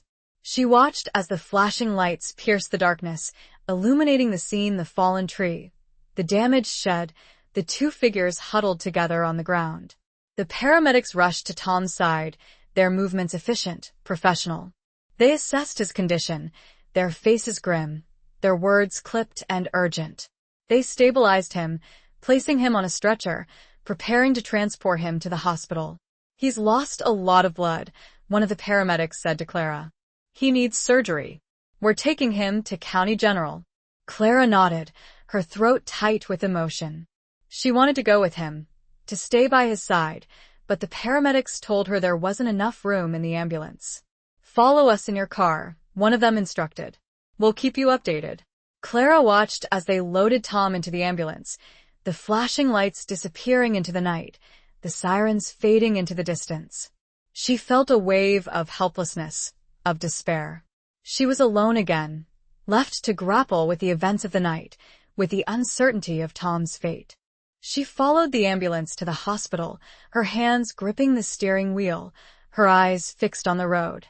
The storm had passed, leaving behind a trail of destruction, a landscape of fallen trees, flooded streets, and scattered debris. It was a stark reminder of the fragility of life, of the power of nature, of the secrets that lurked beneath the surface. She arrived at the hospital, her heart pounding with a mixture of fear and hope. She rushed inside, finding the emergency room crowded with people injured in the storm, their faces etched with pain, with worry, with loss. She found a nurse, explaining who she was, asking about Tom. The nurse checked the records, her expression neutral. He's in surgery, she said. The doctor will be out to talk to you when he's finished. Clara nodded, her throat tight with emotion. She found a seat in the waiting room, joining the other anxious faces, the silent prayers, the unspoken fears. The minutes stretched on, each one feeling like an eternity. She thought of Tom, of his kindness, his gentleness, his vulnerability. She thought of the moments they'd shared, the connection they'd forged, the fragile hope that had been blossoming between them. She thought of Annabelle, of the secrets that surrounded her death, of the investigation that threatened to tear them apart. She closed her eyes, whispering a silent prayer for Tom's recovery, for his safety, for their future together. She prayed for the truth to be revealed, for justice to be served, for peace to return to Whispering Pines. As she sat there, waiting, the first rays of dawn began to creep through the windows, illuminating the waiting room, casting a soft, golden glow on the weary faces. It was the day of the centennial celebration, a day that was supposed to be filled with joy, with festivities, with a celebration of community. But for Clara, it was a day of uncertainty, of anxiety, of waiting. Finally, after what seemed like an eternity, the surgeon emerged from the operating room, his face tired but hopeful. He approached Clara, his expression softening slightly. "Mrs. Schmidt?" he asked. Clara nodded, her heart pounding in her chest. "Tom is stable," the surgeon said. "The surgery was successful. He's lost a lot of blood, and he's still unconscious, but his vital signs are good. We're moving him to the intensive care unit." Clara felt a wave of relief wash over her, so intense that her knees almost buckled. He was alive. He was stable. He was going to be okay. "Can I see him?" she asked, her voice trembling. "Not yet," the surgeon said. "He needs to rest. But you can stay here in the waiting room. We'll let you know when he wakes up." Clara nodded, her gratitude overwhelming. She thanked the surgeon, her voice choked with emotion.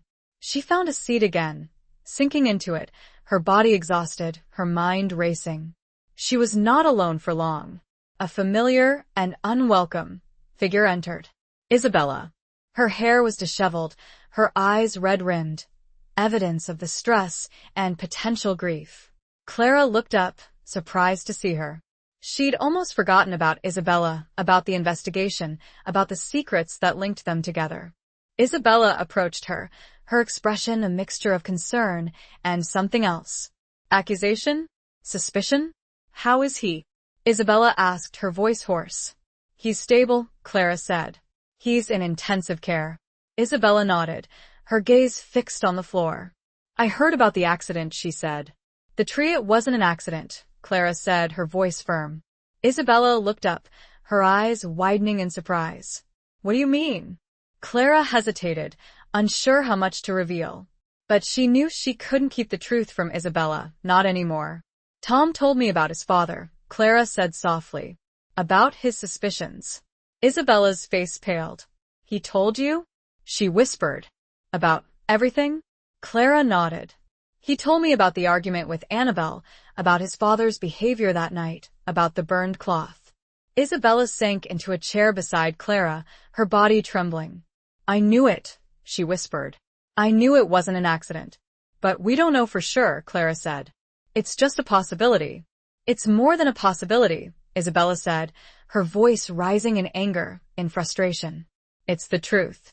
And I'm going to prove it." Clara looked at her, seeing the pain, the grief, the determination in her eyes. She understood Isabella's need for justice, for closure. But she also feared for Tom, for the consequences of uncovering the truth. The PA system crackled, a nurse's voice echoing through the waiting room. "Family of Thomas O'Connell?" Clara and Isabella both stood up, their hearts pounding. It was time. Tom was awake. But what would he say? What would he remember? And what would the future hold, under this centennial moon? The centennial had just begun, and so had something else. Chapter 14. Echoes of a forgotten promise. What would he say? What would he remember? The questions echoed in Clara's mind as she and Isabella approached the nurse's station, their hearts pounding with a mixture of hope and trepidation. The nurse directed them to the intensive care unit, her expression neutral, offering no clue as to Tom's condition or his state of mind. They entered the ICU, the air thick with the scent of antiseptic and the quiet hum of medical equipment. Tom lay in a bed, his head bandaged, his face pale and drawn. He was connected to various monitors, their rhythmic beeping a constant reminder of his fragile state. He was awake, though, his blue eyes open, gazing at the ceiling. He looked weak, vulnerable, but aware. Clara rushed to his side, her hand reaching out to touch his. "Tom," she whispered, her voice choked with emotion. "You're awake." He turned his head slowly, his gaze focusing on her. A faint smile touched his lips. "Clara," he said, his voice weak and raspy. "You're here." "Of course, I'm here," she said, her voice trembling. "I wouldn't be anywhere else." Isabella stood at the foot of the bed, her expression a mixture of relief and something else. Hesitation? Uncertainty? Tom's gaze shifted to Isabella, his eyes widening slightly in surprise. "Isabella," he said, his voice barely a whisper. "What are you doing here?" "I heard about the accident," she said, her voice hoarse. I had to come." Tom nodded slowly, his gaze returning to Clara. He seemed to be struggling to focus, to remember what had happened. "The storm," he said, his voice strained. "The tree were hit by a falling tree," Clara explained gently. "You've been unconscious. You had surgery." He closed his eyes for a moment, as if trying to piece together the fragmented memories. "I remember the darkness, the wind, the crash." He opened his eyes again, looking at Clara with a mixture of confusion and fear. "Clara, there's something I need to tell you," he said, his voice barely audible. Clara's heart pounded in her chest. This was it. The truth. The whole truth. She braced herself, knowing that it might change everything, that it might shatter the fragile hope that had been growing between them. "What is it, Tom?" she asked softly. He hesitated, his gaze shifting to Isabella, then back to Clara. He seemed to be struggling with his words, with his emotions. Before the accident we were talking," he said, his voice strained. "About Annabelle, about my father." Clara nodded, her hand tightening around his. "I remember," she said. "There's something I didn't tell you," he continued, his voice barely a whisper. "Something I've kept secret for all these years." Clara's breath caught in her throat. This was it. The final piece of the puzzle. The truth about Annabelle's death. "That night, the night Annabelle died," Tom said, his voice trembling. I saw who did it." Clara's eyes widened in disbelief. "He saw? He knew? Who, Tom?" she asked, her voice barely audible. "Who killed Annabelle?" Tom looked at her, his eyes filled with a mixture of pain, regret, and something else. Something that looked like shame. He opened his mouth to speak, to reveal the killer's identity, but before he could utter a word, a voice interrupted them. "He doesn't know what he's talking about." It was Isabella. Her voice was firm, unwavering, her eyes fixed on Tom. "He's confused," she continued. "He's been through a trauma. He's not thinking clearly." Clara looked at Isabella, surprised by her outburst, by her certainty. "What do you mean?" she asked. Isabella stepped closer to the bed, her gaze never leaving Tom's. "He's protecting someone," she said, her voice low and intense. "He's always protected him. His father." She turned and faced Clara. "It was not his father. I know that for a fact." Clara was stunned. Isabella's declaration, delivered with such conviction, turned everything upside down. If not Tom's father, then who? And why was Isabella so certain? "How can you be so sure?" Clara asked, her voice trembling. Isabella took a deep breath, her eyes welling with tears. "Because I found something," she said, her voice choked with emotion. "Something Annabelle left behind. A letter. A letter she wrote to me, just days before she died." Clara's heart pounded in her chest. A letter? From Annabelle? What did it say? Isabella reached into her purse, pulling out a small, worn envelope. It was old, yellowed with age, the ink faded and smudged. She was afraid, Isabella said, her voice trembling. She knew someone was threatening her. Someone who wanted her out of the picture. Clara's mind raced. Who could have threatened Annabelle? And why? Isabella carefully opened the envelope, unfolding the delicate paper. She began to read, her voice choked with emotion. My dearest Isabella, she read. I'm writing this letter because I'm scared. I don't know who to trust. Someone is threatening me. Someone who wants me to disappear. They say if I don't leave Tom, they'll hurt me. I don't know what to do. I love Tom so much, but I'm afraid for my life. Clara felt a chill run down her spine. The letter confirmed what Tom had suspected, what Isabella had believed. Annabelle's death had not been an accident. It had been murder. Isabella continued reading, her voice trembling. I'm hiding this letter, in case something happens to me. If you're reading this, it means they got to me. Please, Isabella, find out who did this. Find out who killed me. And make them pay. Isabella looked up at Clara, her eyes filled with tears, with determination. She signed it with a promise. She said she'd be with me, always, to find the truth. And now I see. She has been with me. It wasn't a recipe. Isabella looked back to the letter, then, and flipped to the last line. It identified someone, but who? Chapter 15. The Art of Letting Go. It identified someone, but who? The question hung in the air, heavy with unspoken implications, with the weight of decades of secrets and lies. Isabella looked up from the letter, her eyes meeting Clara's, then shifting to Tom, who lay in the hospital bed, his gaze fixed on Isabella, his expression a mixture of confusion and dawning horror. The letter, Isabella said, her voice trembling, it names the person who is threatening Annabelle. She paused, taking a deep breath, her hand shaking as she held the fragile paper. It was Margaret O'Connell. Clara's breath caught in her throat. Margaret O'Connell? Tom's mother? It seemed impossible, unbelievable.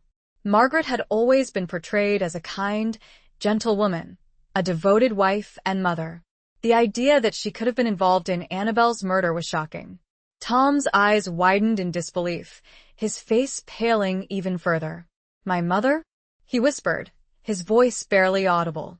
No, that's not possible. Isabella nodded slowly, her eyes filled with tears. It's true, Tom, she said softly. Annabelle wrote it herself. She was afraid of your mother. She said your mother hated her, that she'd threatened to ruin her, to make sure she could never marry you.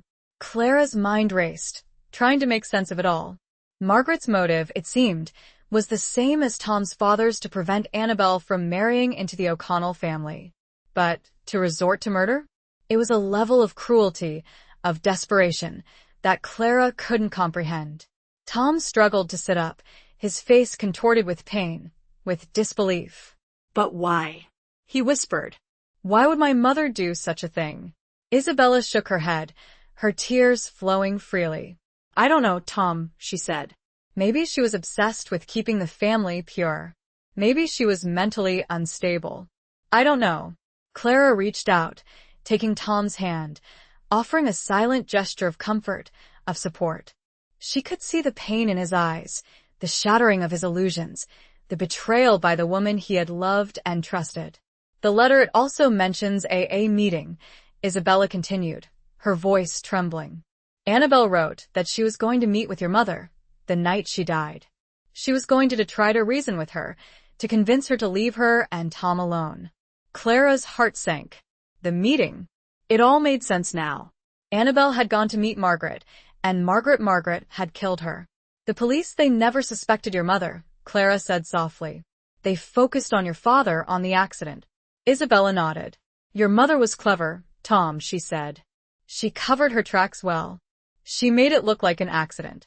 And she let everyone believe it was your father's fault, letting him carry the burden of suspicion, of guilt. Tom closed his eyes, tears streaming down his face. The truth was out, the secret that had been buried for so long, finally revealed. But the revelation brought no peace, no closure, only pain, betrayal, and a profound sense of loss. Clara tightened her grip on Tom's hand, her heart aching for him. She knew that he needed time to process the truth, to come to terms with the horrifying reality of his mother's actions. "We need to go to the police," Clara said, her voice firm. "We need to show them the letter. We need to make sure justice is served for Annabelle, for Tom, for everyone."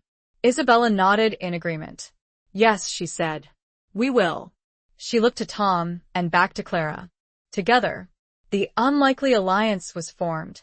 But before they could act, before they could take the letter to the police, a new voice entered the conversation. "That letter is a lie." It was Tom. His voice was weak, but firm, his eyes fixed on Isabella, then on Clara. Clara's heart skipped a beat. What was he saying? Was he denying the truth? Was he protecting his mother, even now? "Tom," Clara said softly. "What do you mean?" He struggled to speak, his breathing labored. "My mother, she couldn't have done it," he said, his voice barely a whisper. She was with me that night. All night." Clara's mind reeled. An alibi? Tom was giving his mother an alibi? But why? Isabella looked at Tom, her eyes filled with confusion, with disbelief. "Tom, what are you saying?" she asked. "You know your mother hated Annabelle. You know she threatened her." "Yes," Tom said, his voice weak but unwavering. "But she didn't kill her. She couldn't have. She was incapacitated. She'd had a stroke. A small one, but enough to make her unable to drive, unable to do anything." Clara remembered Tom mentioning his father burning something in the fireplace, something that looked like fabric. A blue dress, with a floral pattern. The dress Annabelle had been wearing. "Your father," Clara said softly. He knew. He knew about the letter, about the meeting. He was protecting your mother." Tom nodded slowly, his eyes filled with tears. "He confessed to me," he whispered. "Years later, on his deathbed. He told me everything. He said he had to protect her. He had to protect the family." The truth was finally revealed, in all its messy, complicated glory. Margaret had threatened Annabelle. Yes, but she hadn't killed her. It was Tom's father who had staged the accident, covering up his wife's intentions, protecting her from the consequences of her actions. He'd taken the secret to his grave, leaving Tom to carry the burden of suspicion, of guilt. Isabella looked stunned, her face pale, her carefully constructed narrative crumbling around her. She had been so sure, so convinced of Tom's father's guilt. But she had been wrong. Clara felt a wave of relief wash over her, mingled with a profound sense of sadness. The truth was out, but it brought no joy, no sense of closure. Only pain, loss, and the realization that the past could never be truly undone.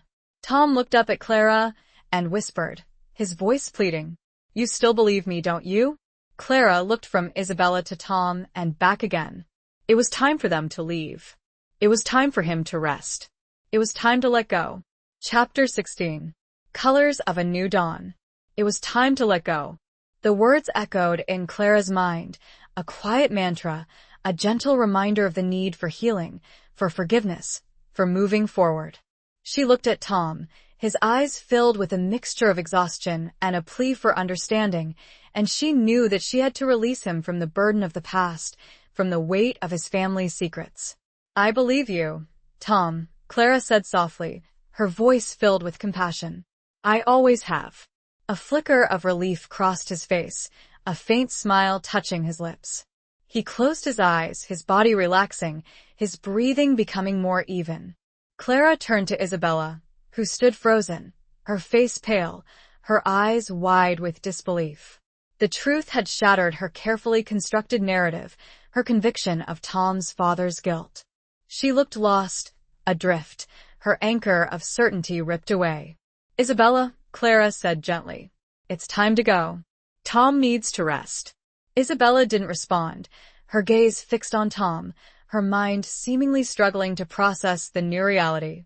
Clara reached out, touching her arm, offering a silent gesture of support, of understanding. "It's okay, Isabella," Clara said softly. "It's okay to be wrong. It's okay to let go." Isabella finally looked at Clara, her eyes filled with tears, with a mixture of pain and something else. Gratitude? Acceptance? I don't know what to do, Isabella whispered, her voice choked with emotion. You grieve, Clara said. You grieve for Annabelle, for the injustice of her death, for the lost years, for the truth that was hidden for so long. And then you move on. You find a way to honor her memory, in a way that brings you peace, not pain. Isabella nodded slowly, her tears flowing freely. She looked back at Tom, a flicker of understanding, perhaps even forgiveness, crossing her face. Thank you, Clara, she whispered. For everything. Clara smiled gently. We'll get through this, Isabella, she said. Together. They left the ICU, leaving Tom to rest, to heal, to begin the long process of coming to terms with the truth. As they walked through the hospital corridors, Clara felt a sense of exhaustion wash over her, but also a sense of peace. The secrets had been revealed, the truth had been uncovered, and while it had been painful, it had also been liberating. The centennial celebration was underway, the sounds of music and laughter drifting through the open windows, a stark contrast to the somber mood within the hospital. Clara knew that she should be there, participating in the festivities, showcasing her artwork. But she couldn't bring herself to leave, not yet. She needed to be close to Tom, to offer her support, to wait for him to wake up, to begin their new life together, free from the shadows of the past. As they reached the hospital entrance, Isabella stopped, turning to Clara. The painting, she said, her voice hesitant. The one you were going to do for my restaurant. The tribute to Annabelle. Clara nodded. I'll still do it, Isabella, she said. If you want me to. Isabella smiled, a genuine, heartfelt smile that reached her eyes. I do, she said. But not as a tribute to her death. As a celebration of her life. Of her spirit, her joy, her love, of everything. Clara's heart warmed. Isabella was finally letting go of the anger, the bitterness, the need for revenge. She was finding a way to honor Annabelle's memory in a positive, life-affirming way. I'll paint her with the colors of the lake, Clara said. With the colors of the sunset, with the colors of a new dawn. Isabella nodded, her eyes shining with unshed tears. That would be perfect, she whispered. They parted ways, Isabella heading back to the diner, to the town, to the centennial celebration, and Clara returning to the hospital waiting room, to be near Tom, to wait for him to wake up, to begin their new life together. Clara sat in the waiting room, her gaze fixed on the window, watching as the sun rose higher in the sky, painting the clouds in a breathtaking display of color. It was a new dawn, a new beginning, not just for her and Tom, but for the entire town of Whispering Pines. The secrets of the past had been revealed, the truth had been uncovered, and while it had been painful, it had also paved the way for healing, for forgiveness, for a brighter future. She thought of her painting, of the portrait of Tom, of the subtle changes she would make to reflect the new reality, the new understanding. She would soften the shadows in his eyes, add a touch of warmth to his smile, a hint of hope for the future. She would incorporate elements of Annabelle, not as a ghost, but as a spirit, a presence of love and light, guiding them forward. She also thought of the art competition, of the centennial exhibition. She knew that she had to participate, not just for herself, but for Tom, for Annabelle, for the entire community. She had a story to tell, a story of love, loss, forgiveness, and redemption. And she would tell it through her art, through the vibrant colors of her palette, through the expressive strokes of her brush. She felt a tap on her shoulder and turned to see a nurse standing beside her, a gentle smile on her face. Mrs. Schmidt? The nurse asked. Clara nodded, her heart pounding with anticipation. Tom is awake, the nurse said. He's asking for you. Clara stood up, her legs trembling slightly. She followed the nurse to the ICU, her heart filled with a mixture of hope and trepidation. What would he say? How would he be? She entered the room, her gaze immediately drawn to Tom. He was sitting up in bed, his head still bandaged, but his eyes were clear, alert, and filled with something that looked like love. Clara, he said, his voice weak but steady. You came back. Of course, I came back, she said, her voice choked with emotion. She rushed to his side, taking his hand in hers. I'll always come back. He smiled, a genuine, heartfelt smile that reached his eyes and warmed her from the inside out. I know, he said softly. I know you will. They sat in silence for a moment, their hands clasped together, their hearts connected, their spirits intertwined. The past was behind them, the future uncertain, but in that moment, they had each other. And that was all that mattered. The centennial celebration was in full swing outside, the sounds of music and laughter drifting through the open window, a celebration of community, of history, of new beginnings. But for Clara and Tom, the true celebration was happening right there, in that small hospital room, under a new dawn, a new beginning, painted with the colors of love, forgiveness, and hope. The canvas was no longer blank. It was filled. Chapter 17. The Return of the Prodigal Chef. The canvas was filled, not just with the vibrant colors of a new dawn, but with the promise of a future unburdened by the shadows of the past. Clara and Tom had weathered the storm, both literally and figuratively, emerging stronger, their bond deepened by the shared experience of uncovering the truth about Annabelle's death. Tom's recovery was slow but steady. He remained in the hospital for several days, undergoing further tests and observation. Clara stayed by his side, her presence a constant source of comfort and support. They talked, sharing their thoughts, their feelings, their hopes for the future. They talked about Annabelle, about Tom's parents, about the complex web of love, betrayal, and secrets that had shaped their lives. Isabella visited Tom regularly, her initial animosity replaced by a tentative understanding, a shared grief for the loss of Annabelle, and a growing respect for Clara. They talked about the painting, about Isabella's plans for her restaurant, about finding a way to honor Annabelle's memory in a positive, life-affirming way. The centennial celebration continued, the town of Whispering Pines buzzing with activity, with festivities, with a sense of community renewed by the shared experience of the storm and the revelations that had followed. The art competition, a centerpiece of the centennial, was postponed for a few days due to the power outage and the damage caused by the storm. But it was still going ahead, and Clara was determined to participate, to showcase her portrait of Tom, her tribute to their love, their resilience, their new beginning. Finally, the day arrived when Tom was discharged from the hospital. He was still weak, still recovering, but he was eager to return home, to the lakeside diner, to the life he had almost lost. Clara drove him home, her heart filled with a mixture of relief and anticipation. As they approached the diner, they saw a crowd gathered outside, their faces beaming, their hands clapping. Banners and balloons adorned the building, welcoming Tom back, celebrating his recovery. It was a spontaneous outpouring of love and support from the community, a testament to Tom's place in their hearts, in their lives. Tom was overwhelmed, his eyes welling with tears. He hadn't expected such a reception, such a display of affection. He'd been so focused on the past, on the secrets, on the investigation, that he'd forgotten how much he was loved, how much he was valued by the people of Whispering Pines. Clara parked the car, and they stepped out, greeted by a chorus of cheers and applause. Sheriff Brody was there, his face beaming, his hand outstretched. "Welcome home, Tom," he said, shaking Tom's hand warmly. "We're all glad to have you back." He turned to Clara, his expression softening. "And thank you, Clara," he said, "for everything you've done. You saved his life." Clara blushed, her heart swelling with gratitude. She hadn't done it alone.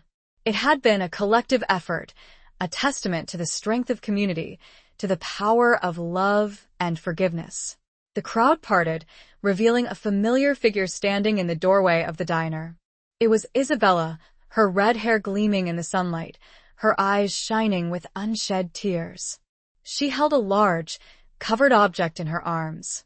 "Welcome home, Tommy," she said, her voice choked with emotion. She stepped forward, presenting the object to Tom. It was a cake, a beautifully decorated blueberry pie, its aroma filling the air, a sweet, comforting scent that evoked memories of Annabelle, of happier times. I made it from a modified version of the recipe, Isabella explained, her voice trembling. A tribute to Annabelle and to you. Tom was speechless, his eyes fixed on the pie, his heart overflowing with emotion. It was a gesture of reconciliation, of forgiveness, of a new beginning. He reached out, taking the pie from Isabella, his hand trembling slightly. "Thank you, Isabella," he said, his voice hoarse. "It's perfect." The crowd cheered, their applause echoing through the town square, a celebration of community, of healing, of second chances. The prodigal chef, the heart of Whispering Pines, had returned. But the surprises weren't over. As Tom and Clara made their way through the crowd, toward the diner, a figure emerged from the throng, a woman they hadn't seen in days. It was Emily, Clara's daughter, her face a mixture of relief and something else. Apology? Understanding? "Mom," Emily said, her voice hesitant. "I came as soon as I heard." Clara smiled, her heart warming at the sight of her daughter. She knew that Emily had been worried, that she had disapproved of her relationship with Tom, that she had doubted her judgment. But she also knew that Emily loved her, that she wanted her to be happy. "I'm glad you're here," Emily, Clara said, her voice filled with affection. Emily stepped forward, embracing her mother, her hug tight, reassuring. "I'm sorry, Mom," she whispered, "for doubting you, for everything." Clara hugged her back, her eyes welling with tears. "It's okay, Emily," she said. "I understand." Emily pulled back, looking at Tom, her expression softening. "I'm glad you're okay, Mr. O'Connell," she said, her voice sincere. Tom smiled, his eyes crinkling at the corners. "Please, Emily," he said. "Call me Tom." Emily nodded, a faint smile touching her lips. She then looked to her mother. "I saw the painting, Mom. Dad brought it to me." Clara was confused. "Dad?" Emily nodded and gestured. From behind her emerged a man carrying a canvas, covered with a simple cloth. He stepped forward. It was Detective Reynolds. He held Clara's portrait of Tom. "I believe this belongs in the exhibition," Reynolds said, a rare smile on his face. He removed the cloth. The painting was different. It was better. How? Chapter 18. Between Two Hearts. How? The question hung in the air, a silent testament to the subtle yet profound changes that had transformed the portrait of Tom, elevating it from a personal expression of love and hope to a masterpiece that captured the essence of a man, a community, and a story of redemption. Clara stared at the painting, her eyes wide with surprise, her heart swelling with a mixture of pride and wonder. The portrait was still recognizably hers, her brushstrokes, her colors, her vision. But it was also different, more vibrant, more alive, more complete. The shadows in Tom's eyes, which she had deepened to reflect the darkness of the investigation, were now softened, replaced by a glimmer of light, a hint of resilience, of a spirit unbowed by adversity. The lines around his mouth, which she had etched to represent the burden of the past, were now gentler, suggesting a quiet strength, a capacity for forgiveness, for moving forward. And the background, which she had subtly imbued with the colors of the lake, of memory, now shimmered with an almost ethereal quality, incorporating elements of Annabelle, not as a ghost, but as a presence of love and light, a guiding spirit.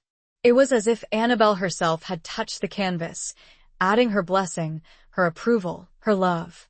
Clara realized with a start that the changes were not just artistic but symbolic. They reflected the transformation that had taken place within Tom, within herself, within the entire community of Whispering Pines. The secrets had been revealed, the truth had been uncovered, and while it had been painful, it had also paved the way for healing, for forgiveness, for a new beginning. "Detective Reynolds," Clara said, her voice filled with curiosity. How did you?" Reynolds smiled, a rare, genuine smile that softened his usually stern features. "Let's just say I had a little help," he said, his gaze shifting to Isabella, who stood nearby, her eyes shining with unshed tears. Isabella stepped forward, her expression a mixture of humility and pride. I added a few touches," she confessed, her voice hesitant. After everything that happened, I realized I needed to let go of the anger, the bitterness. I needed to honor Annabelle's memory in a different way. Clara understood. Isabella's artistic intervention was not just an act of collaboration, but an act of reconciliation, of forgiveness, of embracing the future while honoring the past. She had used her talent, her connection to Annabelle, to enhance the painting, to infuse it with a spirit of hope, of redemption. "It's beautiful, Isabella," Clara said, her voice choked with emotion. "You've made it even better." Isabella smiled, a genuine, heartfelt smile that reached her eyes. "We made it better, Clara," she said. "Together." Tom, who had been watching the exchange in silence, his eyes filled with a mixture of wonder and gratitude, finally spoke. "It's perfect," he said, his voice hoarse. "It captures everything. The past, the present, the future." He looked at Clara, his eyes shining with love, with admiration. "You're amazing, Clara," he said softly. "You've brought light back into my life." Clara blushed, her heart overflowing with emotion. She reached out, taking his hand, their fingers intertwining, a symbol of their enduring bond, their shared journey. Emily, who had been observing the scene with a mixture of surprise and understanding, stepped forward, her expression softening. "It's really good, Mom," she said, her voice sincere. "I'm proud of you." Clara smiled, her heart swelling with gratitude. She had not only rediscovered her passion for art, but she had also reconnected with her daughter, bridging the gap that had grown between them. The crowd, sensing the emotional significance of the moment, erupted in applause, their cheers echoing through the town square, a celebration of art, of love, of forgiveness, of new beginnings. The centennial celebration, which had been overshadowed by the storm and the secrets of the past, was now infused with a renewed sense of hope, of community, of a future unburdened by the shadows of yesterday. As Clara stood there, surrounded by love and support, she realized that she had found more than just her artistic voice. She had found her place, her purpose, her home. She had found love, forgiveness, and a new beginning, in the most unexpected of places, in the most unexpected of ways. But as she looked from Tom to Isabella, to Emily, and to Detective Reynolds, she realized something was still missing. Tom was recovered. Isabella had found her peace. The town was celebrating, but two hearts were still slightly apart, hers and Tom's. The something that was still missing was the formal acknowledgement of their love, the unspoken commitment that hung in the air, waiting to be voiced, to be solidified. Clara and Tom had been through so much together, their bond forged in the crucible of shared trauma, of secrets revealed, of forgiveness embraced. But they had never explicitly declared their love for each other, not in a way that transcended the circumstances, that transcended the past. As the applause subsided and the crowd began to disperse, Tom turned to Clara, his blue eyes filled with a depth of emotion that took her breath away. He reached out, taking both of her hands in his touch gentle yet firm. "Clara," he said, his voice soft but steady. I don't know how to thank you for everything you've done, for believing in me, for supporting me, for loving me." Clara's heart skipped a beat. He had said the words she had longed to hear, the words that echoed the feelings in her own heart. "I love you too, Tom," she said, her voice trembling slightly. "I love you more than words can say." He smiled, a genuine, heartfelt smile that reached his eyes and lit up his entire face. "I know," he said softly. "I can feel it." He paused, then took a deep breath, his gaze unwavering. "Clara," he said, his voice filled with a newfound determination. "I don't want to waste any more time. I don't want to live in the past any longer. I want to build a future with you. A future filled with love, with laughter, with art." Clara's eyes welled with tears, tears of joy, of relief, of a love that had finally found its voice. "I want that too, Tom," she said, her voice choked with emotion. "More than anything." He squeezed her hands gently, his eyes shining with a love that transcended words, that transcended time, that transcended the secrets and the shadows of the past. "Then will you do me the honor of becoming my wife?" Tom asked. Clara's breath caught. She had dreamed of a future. She had not dared to dream this far. Chapter 19. A brushstroke of courage. Clara's breath caught. She had dreamed of a future with Tom, a future filled with quiet companionship, shared sunsets, and the comforting rhythm of their intertwined lives. She had hoped for a love that would heal the wounds of the past, a love that would bring light and warmth back into her world. But she had not dared to dream this far, to imagine a proposal, a wedding, a formal commitment that would bind them together forever. The question hung in the air, a shimmering testament to the depth of Tom's love, to his courage in embracing a new beginning, despite the shadows of the past. The town square, which had been bustling with activity just moments before, seemed to hold its breath, waiting for her answer, for the culmination of a love story that had unfolded amidst secrets, storms, and the enduring spirit of a small community. Clara looked at Tom, her eyes overflowing with tears, tears of joy, of relief, of a love that had blossomed in the most unexpected of circumstances. She saw in his gaze not just the man she had fallen in love with, the kind, gentle soul who had captured her heart, but also a man transformed, a man strengthened by adversity, a man ready to embrace the future with open arms. "Yes," she whispered, her voice choked with emotion. "Yes, Tom, I will marry you." A collective gasp of joy erupted from the small crowd that had lingered, witnessing the intimate moment. Cheers and applause broke out, echoing through the town square, a celebration of love, of second chances, of a new beginning that had risen from the ashes of the past. Tom's face lit up with a smile so radiant, so filled with love and happiness that it took Clara's breath away. He pulled her close, embracing her tightly, his body trembling with emotion. "I love you, Clara," he whispered in her ear. "I love you more than words can say." "I love you too, Tom," she whispered back, her heart overflowing with a joy she had never thought possible. Emily, who had been standing nearby, her eyes shining with unshed tears, stepped forward, embracing her mother, then Tom. "I'm so happy for you both," she said, her voice sincere. "You deserve all the happiness in the world." Isabella, too, approached them, her expression a mixture of gratitude and something else. A wistful longing, perhaps, for a love of her own. "Congratulations, you too," she said, her voice soft. "Annabelle would have been happy for you, Tom." "I know she would." Tom nodded, his eyes welling with tears. He knew that Isabella was right. Annabelle, despite the tragic circumstances of her death, would have wanted him to find happiness, to move on, to embrace a new love. Sheriff Brody stepped forward, his hand outstretched, a broad smile on his face. "Congratulations, Tom, Clara," he said. "I couldn't be happier for you both." Detective Reynolds, standing a little apart from the crowd, offered a rare, almost imperceptible nod of approval.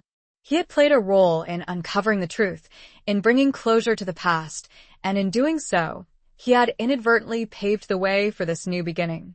The celebration continued, the town square buzzing with excitement, with congratulations, with a shared sense of joy and relief. The centennial festivities, which had been overshadowed by the storm and the secrets of the past, were now infused with a new spirit, a spirit of hope, of forgiveness, of love triumphant. Clara and Tom, surrounded by friends and family, felt a sense of peace, of belonging, of a future stretching before them, bright and promising. They had weathered the storm, they had faced the darkness, and they had emerged stronger, their love a beacon of hope for themselves and for the entire community of Whispering Pines. But before they could fully embrace the future, there was one more thing Clara needed to do. One more brushstroke of courage to add to the canvas of their lives. She turned to Tom, her eyes filled with determination. "Tom," she said, her voice soft but firm, "I need to enter the painting in the competition." "Today." Tom looked at her, surprised. The exhibition was scheduled to open in just a few hours, and he knew that Clara had been hesitant, unsure whether she was ready to share her art, her emotions, with the world. "Are you sure, Clara?" he asked gently. It's a very personal piece." Clara nodded, her eyes shining with a newfound confidence. "I'm sure," she said. "It's not just my painting anymore, Tom. It's ours. It's a story of our love, our resilience, our new beginning. And it's a story that needs to be told." She looked at Isabella, who nodded in agreement. "It's also a tribute to Annabelle," Isabella added. "A celebration of her life, of her spirit." Emily, too, offered her support. "You go for it, Mom," she said, her voice filled with pride. "You've got this." Clara smiled, her heart swelling with gratitude. She had the support of her loved ones, the encouragement of her community, and the courage to share her art, her story, with the world. She and Tom, along with Emily and Isabella, made their way to the Centennial Hall, where the art exhibition was being held. The hall was bustling with activity, artists putting the finishing touches on their displays, organizers making last-minute arrangements, and visitors eagerly anticipating the opening. Clara approached the registration desk, her heart pounding with a mixture of excitement and trepidation. She filled out the entry form, her hand trembling slightly as she wrote the title of her painting, Echoes on Whispering Lake. She handed the form to the organizer, a kind-faced woman with a warm smile. "Welcome, Clara," the woman said. "We're so glad to have you participate. Your painting is quite extraordinary." Clara blushed, her heart swelling with pride. "Thank you," she said softly. She and Tom carefully carried the painting to her assigned space, a prominent spot near the entrance of the hall. They unveiled the canvas, revealing the portrait of Tom, transformed by Isabella's artistic intervention, infused with the spirit of Annabelle, with the colors of a new dawn. The painting immediately drew attention, visitors stopping to admire its beauty, its emotional depth, its compelling story. Whispers of recognition, of admiration, of awe rippled through the crowd. Clara stood back, watching as people gazed at the painting, their faces reflecting a range of emotions: curiosity, wonder, sadness, hope. She realized that her art had touched them, had resonated with their own experiences, their own struggles, their own triumphs. She had found her voice, not just as an artist, but as a woman, as a lover, as a survivor. She had found the courage to share her story, to embrace her passion, to create a new beginning from the echoes of the past. This final act sealed it. Tom was beaming. "I am so proud of you." Chapter 20. The Weight of Yesterday's Palette. "I am so proud of you." Tom's words, spoken with such genuine warmth and admiration, resonated deeply within Clara, washing away any lingering doubts or insecurities she might have harbored about sharing her art, her story, with the world. She had taken a leap of faith, a brushstroke of courage, and it had landed her, and Tom, in a place of profound connection, not only with each other but with the entire community of Whispering Pines. The Centennial Art Exhibition officially opened, the hall buzzing with excitement, with the murmur of conversations, with the appreciative gazes of visitors admiring the diverse array of artwork on display.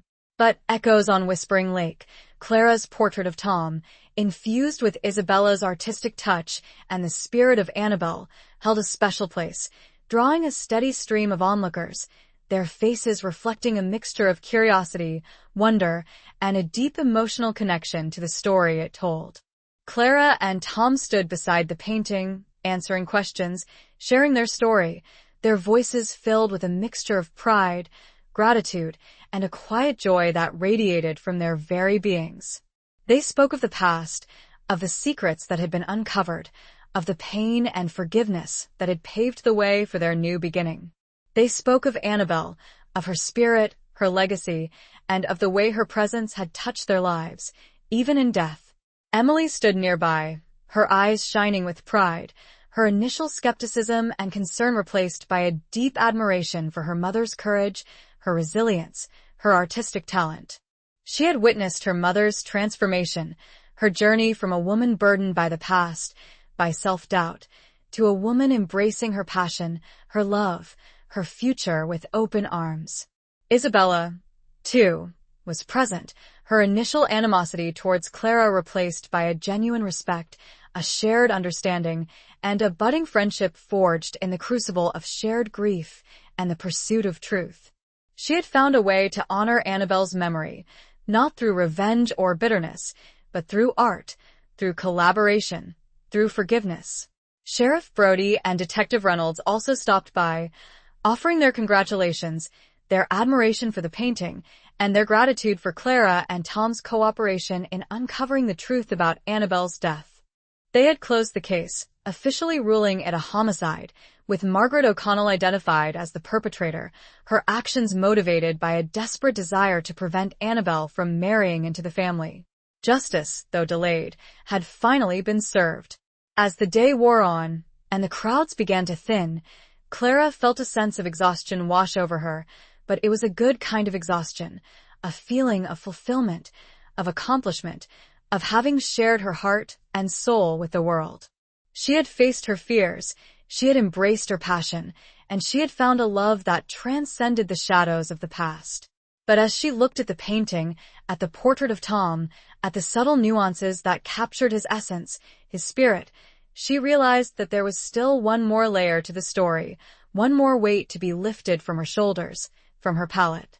It was the weight of her own past, of her own grief, of the years she had spent living in the shadow of her late husband's memory, neglecting her own artistic dreams. She turned to Tom, her eyes filled with a mixture of love and a quiet plea for understanding.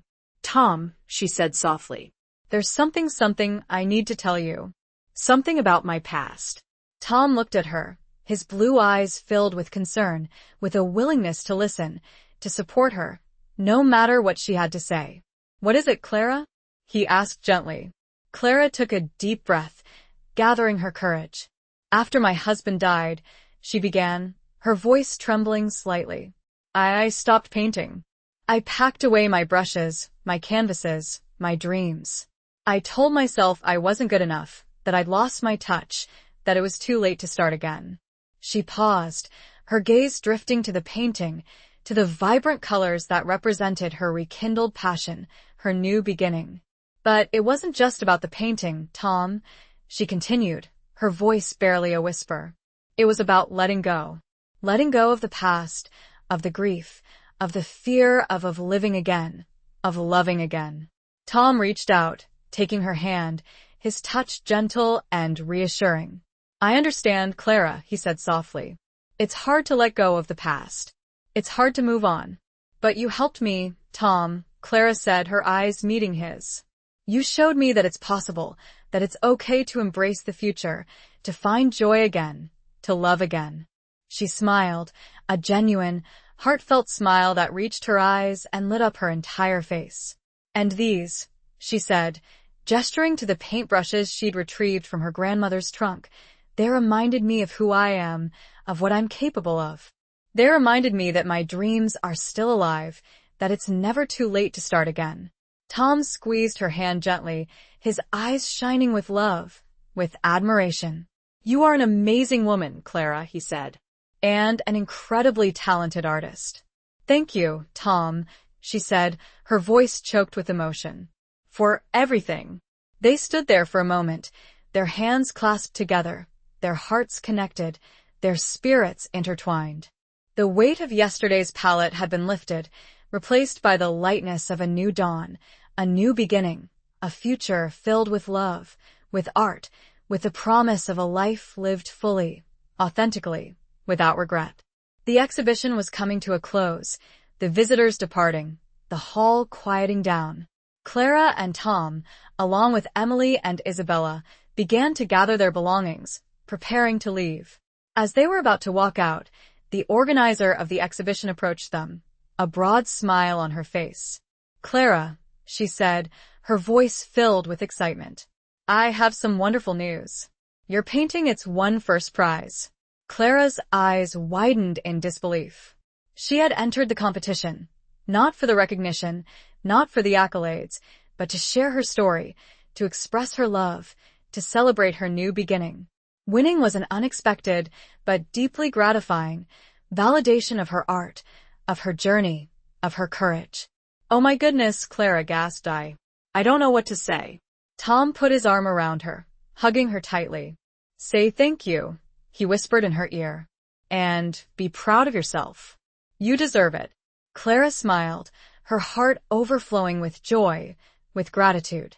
She thanked the organizer, her voice trembling slightly. She thanked Tom, Emily, and Isabella for their unwavering support. She thanked Annabelle for her spirit, her legacy, for the way her presence had touched their lives. As they left the hall, hand in hand, the setting sun casting a golden glow on their faces, Clara knew that she had finally found her place in the world, her purpose, her home. She had found love, forgiveness, and a new beginning, painted with the vibrant colors of a life lived fully, authentically, without regret. The weight was gone, the colors true. She had won more than a prize. She had found something priceless. Chapter 21. Secrets in the Summer Breeze. She had found something priceless, a love that transcended the shadows of the past, a renewed sense of purpose, and a community that embraced her with open arms. The Centennial Art Exhibition had been a triumph, not just for Clara's artistic talent, but for the resilience of the human spirit, for the power of forgiveness, and for the enduring strength of love. But even as Clara basked in the glow of her newfound happiness and success, a subtle undercurrent of unease lingered, a whisper of a secret yet to be fully revealed. It was a feeling she couldn't quite shake, a sense that there was one more layer to the story, one more piece of the puzzle waiting to be discovered. The feeling intensified in the days following the exhibition as Clara and Tom began to plan their wedding, their future together. They decided on a small, intimate ceremony to be held on the shores of Whispering Lake, the very place where their love had first blossomed, amidst the vibrant colors of a breathtaking sunset. They chose a date in late summer, when the lake would be calm, the air warm, and the trees adorned in their full, verdant glory. It was to be a celebration of their love, of their new beginning, and of the community that had supported them through thick and thin. Emily, who had initially been skeptical of her mother's relationship with Tom, had come to embrace him as a part of the family, her doubts and concerns replaced by a genuine affection and respect. She offered to help with the wedding preparations, throwing herself into the task with an enthusiasm that surprised and delighted Clara. Isabella, too, became an integral part of their lives. Her initial animosity towards Clara completely dissolved, replaced by a close friendship forged in the crucible of shared grief, forgiveness, and the pursuit of truth. She offered to cater the wedding reception, creating a menu that would honor Annabelle's memory while celebrating Clara and Tom's new beginning. The preparations were in full swing, the wedding date drawing closer, when Clara stumbled upon something that sent a shiver of apprehension down her spine. She was cleaning out the attic of her cottage, sorting through boxes of old photographs, letters, and mementos, when she found a small, wooden box tucked away in a corner. It was a box she hadn't seen in years, a box that belonged to her late husband, Robert. She opened it cautiously, her heart pounding with a mixture of curiosity and trepidation. Inside, she found a collection of old letters tied together with a faded ribbon. The letters were addressed to Robert, and they were written in a woman's handwriting, a handwriting that Clara didn't recognize. She hesitated, her conscience battling with her curiosity. Should she read them? Did she have the right to intrude on her late husband's private correspondence? But something compelled her, a nagging feeling that the letters held a key to the lingering unease she had been experiencing, a clue to the secret that still whispered in the summer breeze. She carefully untied the ribbon, unfolding the delicate paper, and began to read. The letters were love letters, passionate, intimate, filled with declarations of love and longing. They were written by a woman named Sarah, and they were dated just a few years before Robert's death. Clara's heart sank. Robert had had an affair. He had betrayed her, lied to her, broken the vows they had made to each other. The realization hit her like a physical blow, shattering the idealized image she had held of her marriage, of her late husband. She sat there, stunned, her mind reeling, her emotions a chaotic mix of anger, betrayal, and a profound sense of sadness. She had loved Robert deeply, she had trusted him implicitly, and now, she discovered that their life together had been built on a lie. She continued reading the letters, her heart aching with each word, each revelation of Robert's infidelity. Sarah had been a colleague of Robert's, a younger woman who had apparently swept him off his feet. Their affair had lasted for several months, ending abruptly, just a few weeks before Robert's sudden death from a heart attack. The final letter, dated just days before Robert's death, was particularly poignant. Sarah had written that she was breaking off the affair, that she couldn't continue living a lie, that she needed to find someone who could love her openly, honestly, without reservation. Clara closed her eyes, tears streaming down her face. She felt betrayed, not just by Robert, but by her own memories, by the illusion of a perfect marriage that she had clung to for so long. She didn't know what to do. Should she tell Tom? Should she share this painful discovery with him, just as they were about to embark on their new life together? Or should she keep it to herself, protecting him from the knowledge of her late husband's betrayal? She struggled with the decision, her mind torn between her desire for honesty and her fear of causing Tom unnecessary pain. She knew that he had admired Robert, that he had seen him as a role model, a man of integrity. Revealing the truth would shatter that image, would tarnish the memory of a man Tom had respected. But keeping the secret felt like a betrayal of her own, a betrayal of the trust and honesty that formed the foundation of their relationship. She couldn't start their new life together with a lie hanging between them, with a secret that could potentially undermine their happiness. She decided to talk to Emily first, to seek her advice, her perspective. She found Emily in the garden, tending to the flowers, her face serene, her movements graceful. "Emily," Clara said, her voice hesitant. "I need to talk to you about something I found." Emily looked up, her expression immediately shifting to concern. "What is it, Mom?" she asked.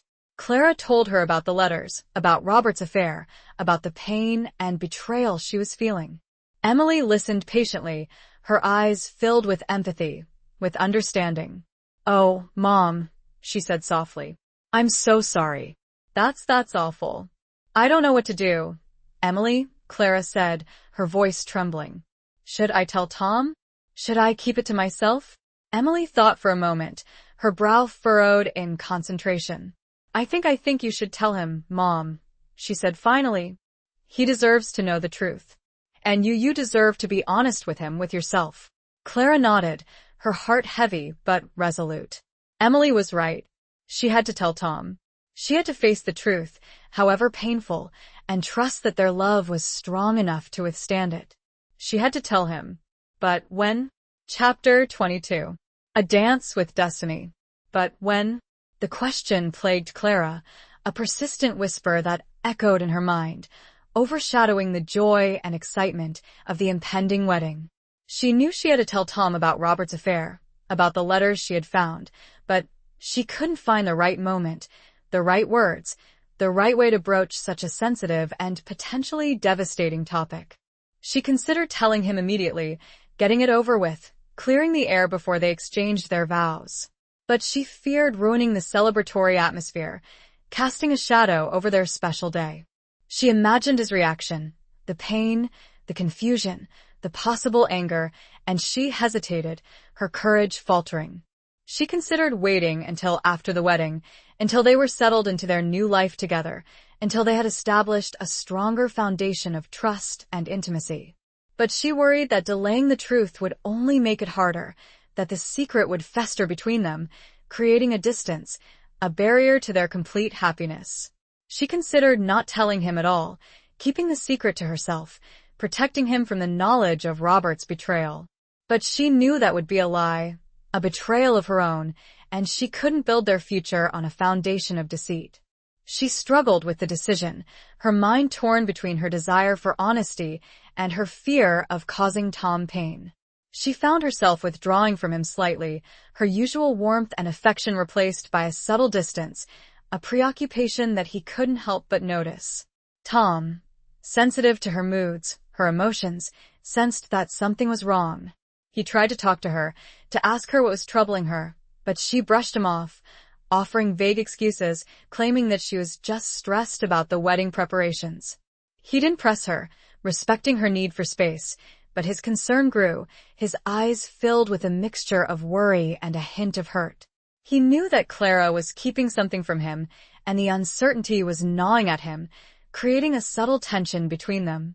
The wedding day arrived, a beautiful, sunny day in late summer, the lake shimmering, the trees adorned in their full, verdant glory.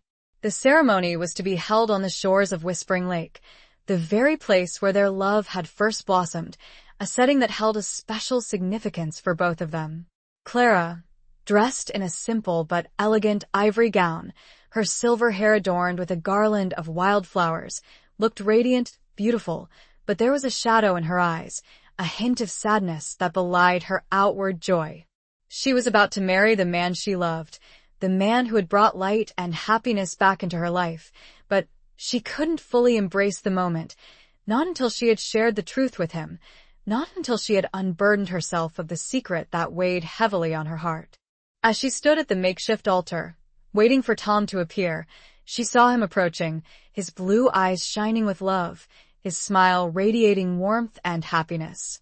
He looked handsome, confident, his love for her evident in every gesture, in every glance. Clara's heart ached. She loved him so much, and she didn't want to hurt him, but she knew she had to tell him the truth. She had to be honest with him, with herself, if they were to have a future built on trust and genuine intimacy. The ceremony began, the officiant speaking words of love, of commitment, of the enduring power of the human spirit.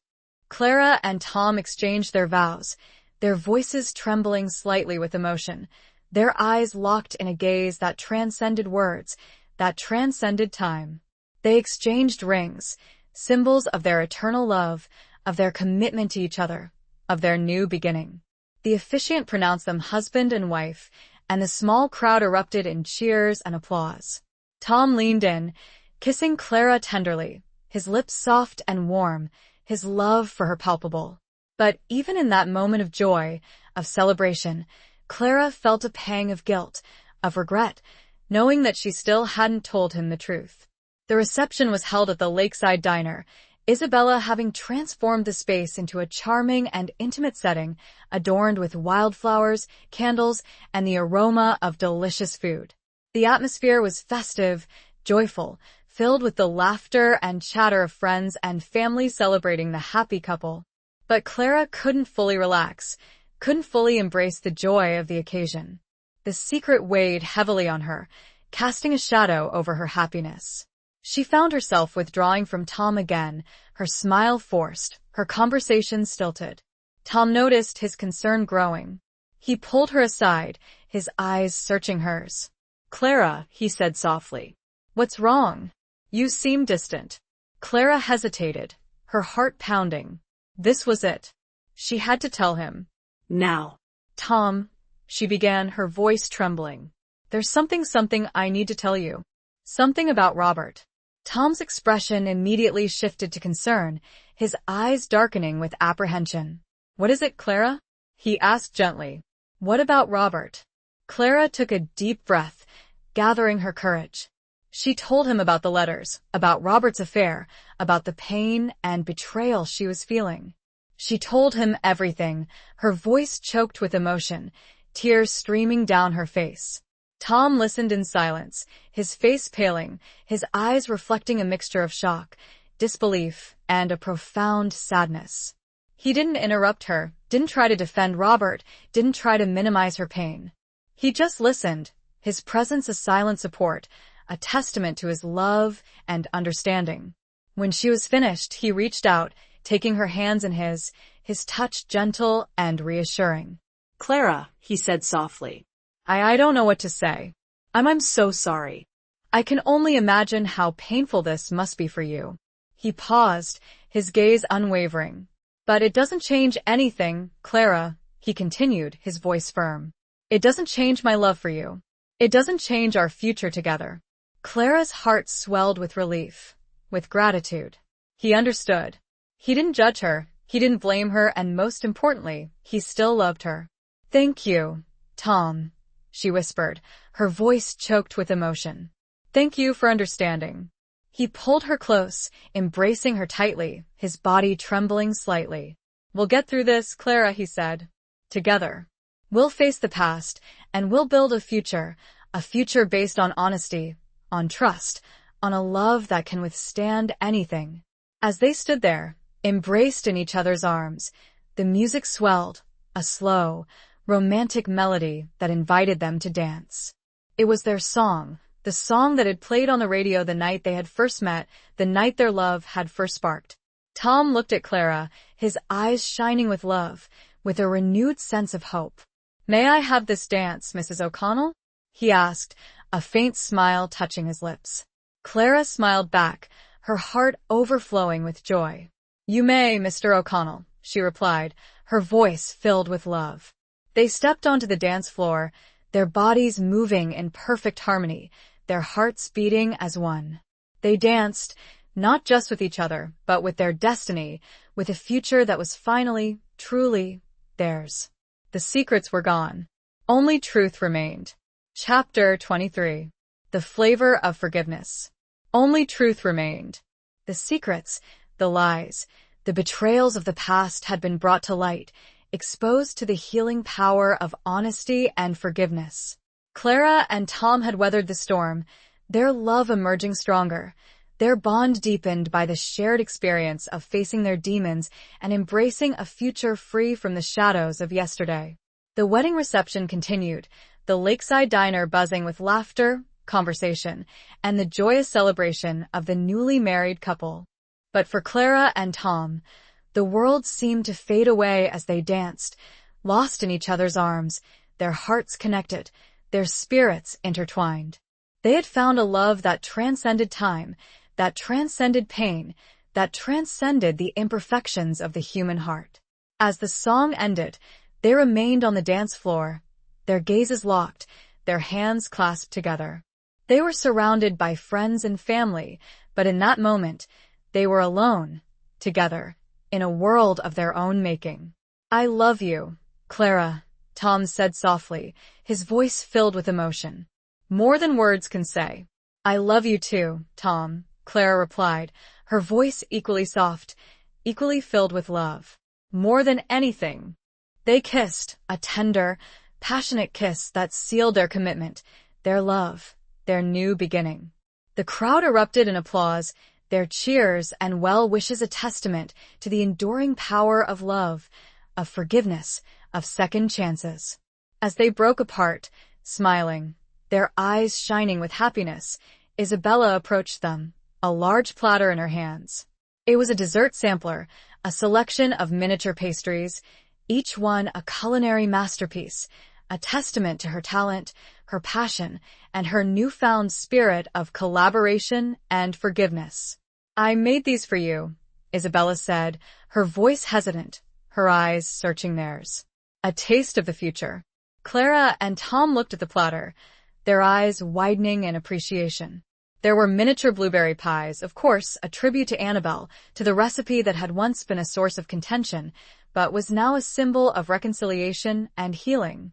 There were also other pastries, each one representing a different flavor, a different aspect of their journey together. There was a lemon tart, its bright, citrusy flavor representing the zest for life, the renewed sense of purpose that Clara had found through her art and her love for Tom.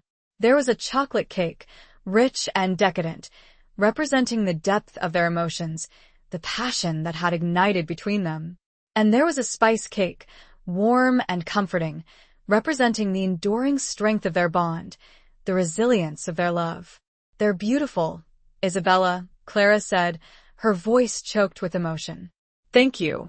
They're more than beautiful, Tom added, his eyes shining with gratitude. They're a symbol of our journey, of our love, of our future together.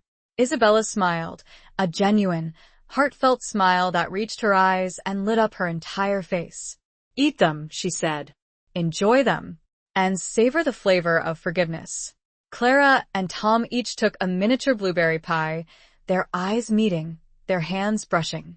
They took a bite, the sweet, tangy flavor filling their mouths, a taste of the past, of Annabelle, of the secrets that had been revealed, but also a taste of the present, of reconciliation, of healing, of a new beginning.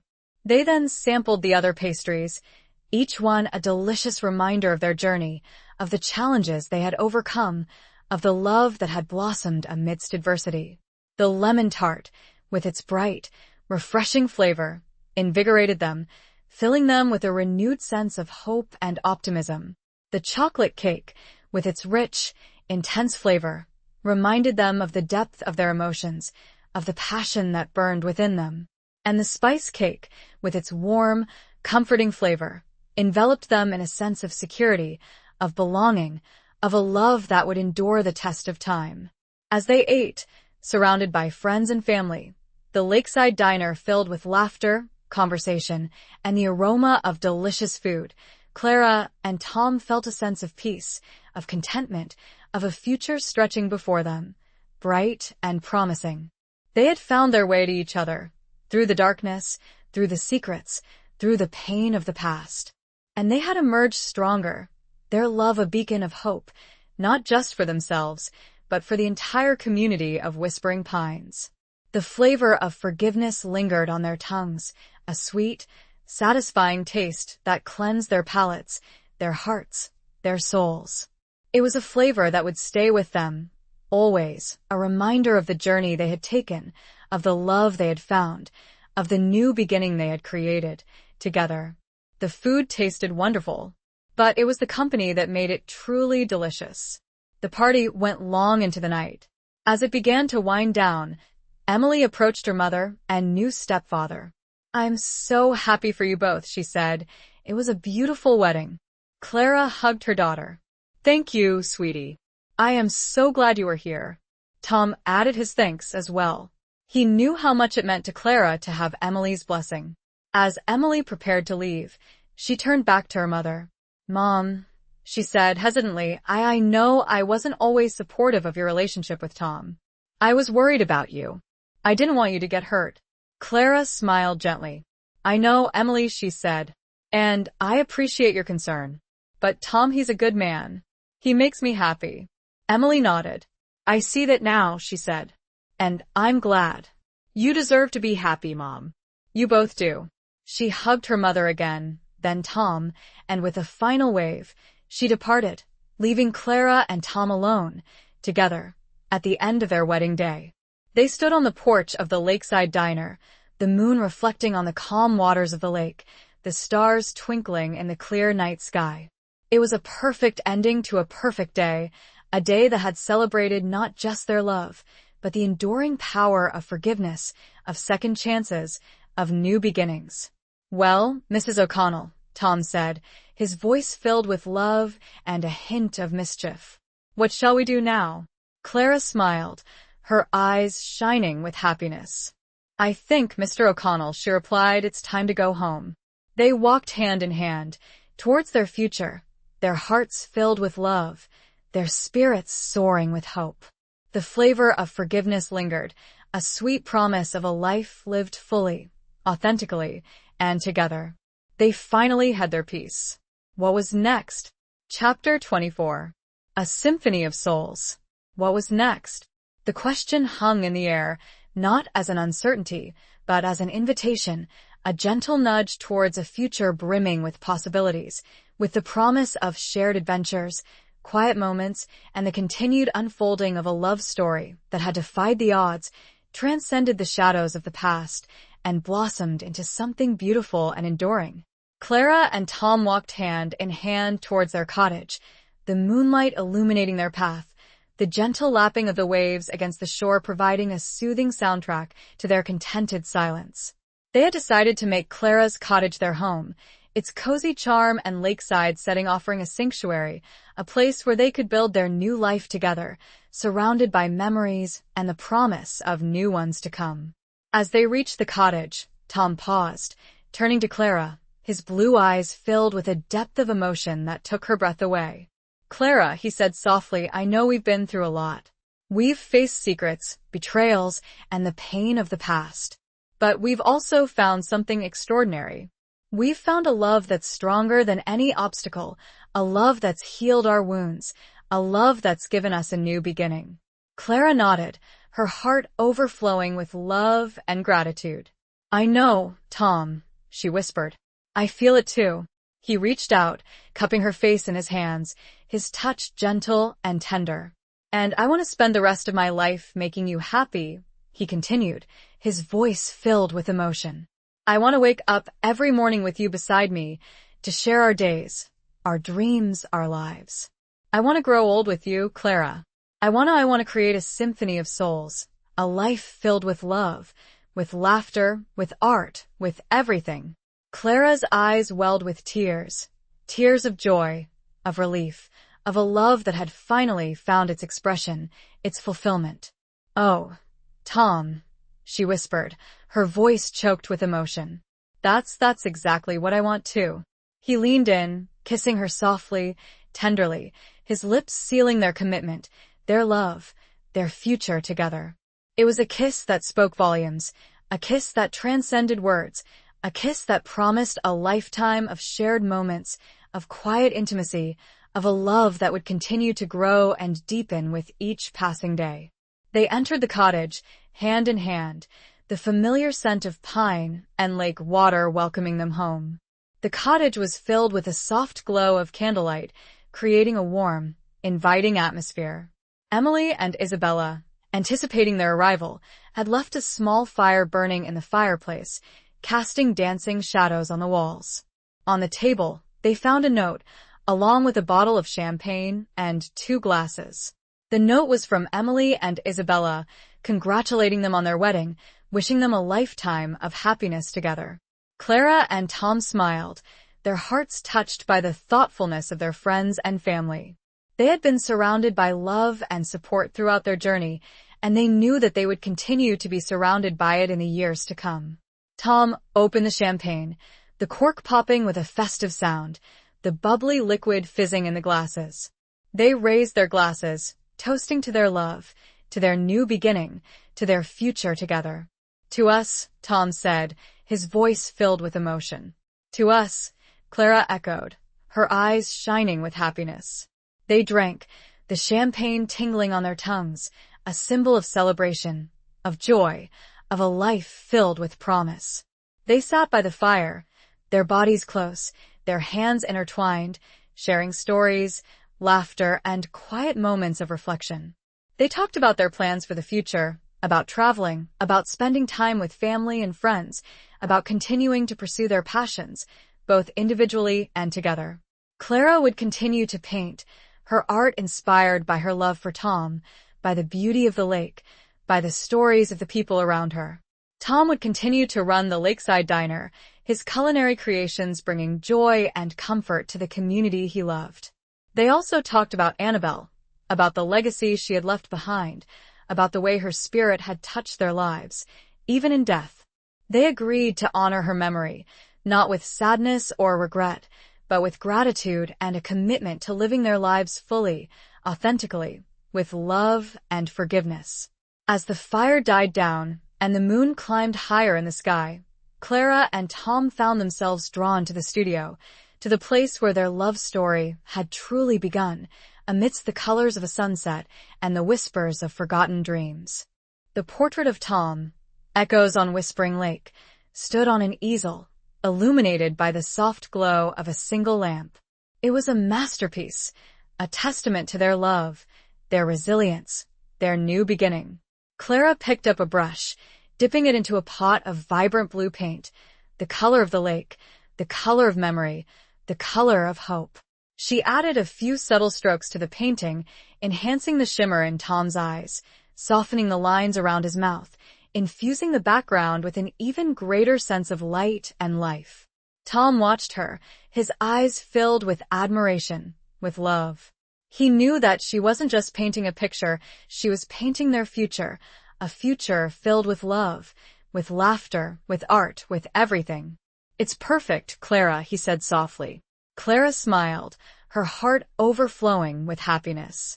It's almost perfect, she replied, her voice equally soft. She stepped back, admiring her work, her gaze shifting from the painting to Tom and back again. She realized that there was one more thing she needed to add, one more touch to complete the masterpiece, to capture the essence of their love, their journey, their symphony of souls. She dipped her brush into a pot of warm, golden paint, the color of the sun, the color of happiness, the color of their future. And then, with a delicate, deliberate stroke, she painted a single, shimmering ring on Tom's left hand, a symbol of their eternal love, of their commitment to each other, of their new beginning. The painting was complete. Their symphony had begun. Their life was beautiful, with or without music, with or without words. It just was. Chapter 25. The Gallery of Lost Dreams. It just was. The simple yet profound statement hung in the air, a quiet affirmation of the love that Clara and Tom had found, a love that had blossomed amidst adversity, secrets, and the enduring echoes of the past. Their symphony of souls had begun, a harmonious blend of their individual lives, their shared dreams, and their unwavering commitment to each other. The days following their wedding were filled with a quiet joy, a sense of contentment that permeated their every moment. They settled into a comfortable routine, their lives intertwined, their hearts connected, their spirits soaring with a newfound sense of freedom and possibility. Clara continued to paint, her studio becoming a sanctuary, a place where she could express her emotions, her dreams, her love for Tom, for the beauty of the world around her. Her art took on a new vibrancy, a new depth, reflecting the happiness and fulfillment she had found in her new life. Tom continued to run the Lakeside Diner, his culinary creations bringing joy and comfort to the community he loved. He found a renewed sense of purpose in his work, his passion for cooking fueled by his love for Clara, by his desire to create a welcoming and nurturing space for his friends and neighbors. They spent their evenings together, often sitting by the lake, watching the sunset, sharing stories, laughter, and quiet moments of reflection. They talked about their plans for the future, about traveling, about spending time with family and friends, about simply enjoying each other's company. One crisp autumn afternoon, as the leaves were turning vibrant shades of red, orange, and gold, Clara and Tom decided to take a walk through the woods surrounding whispering pines. The air was cool and crisp, the scent of pine and fallen leaves filling their lungs. As they walked, hand in hand, they stumbled upon a small, dilapidated building hidden amongst the trees. It was an old, abandoned cabin, its windows boarded up, its roof sagging, its walls covered in moss and ivy. Clara stopped, her eyes widening with curiosity. "What's this?" she asked. Tom shrugged. "I don't know," he said. "I've never seen it before." They approached the cabin cautiously, their footsteps crunching on the fallen leaves. They peered through the cracks in the boarded-up windows, trying to make out the interior. It was dark and dusty, filled with cobwebs and the remnants of forgotten lives. Clara felt a strange pull, a sense of connection to the place. It was as if the cabin held a secret, a story waiting to be discovered. "Let's see if we can get inside," she said, her voice filled with a mixture of excitement and trepidation. Tom hesitated. "Are you sure, Clara?" he asked. "It might be dangerous." Clara smiled. "I'm not afraid, Tom," she said. "I have you." He smiled back, his eyes shining with love and admiration. He knew that Clara had a fearless spirit, a curiosity that drove her to explore the unknown, to uncover the hidden beauty in the world. Together, they managed to pry open one of the boarded-up windows, creating a small opening through which they could climb inside. The interior of the cabin was even more dilapidated than they had imagined, the floorboards creaking beneath their feet, the air thick with the scent of dust and decay. But amidst the decay, there were hints of a past life, of a time when the cabin had been a home, a place of warmth and laughter. There was an old, rusty stove, a broken-down bed frame, a table with 2 chairs, and a few scattered remnants of furniture.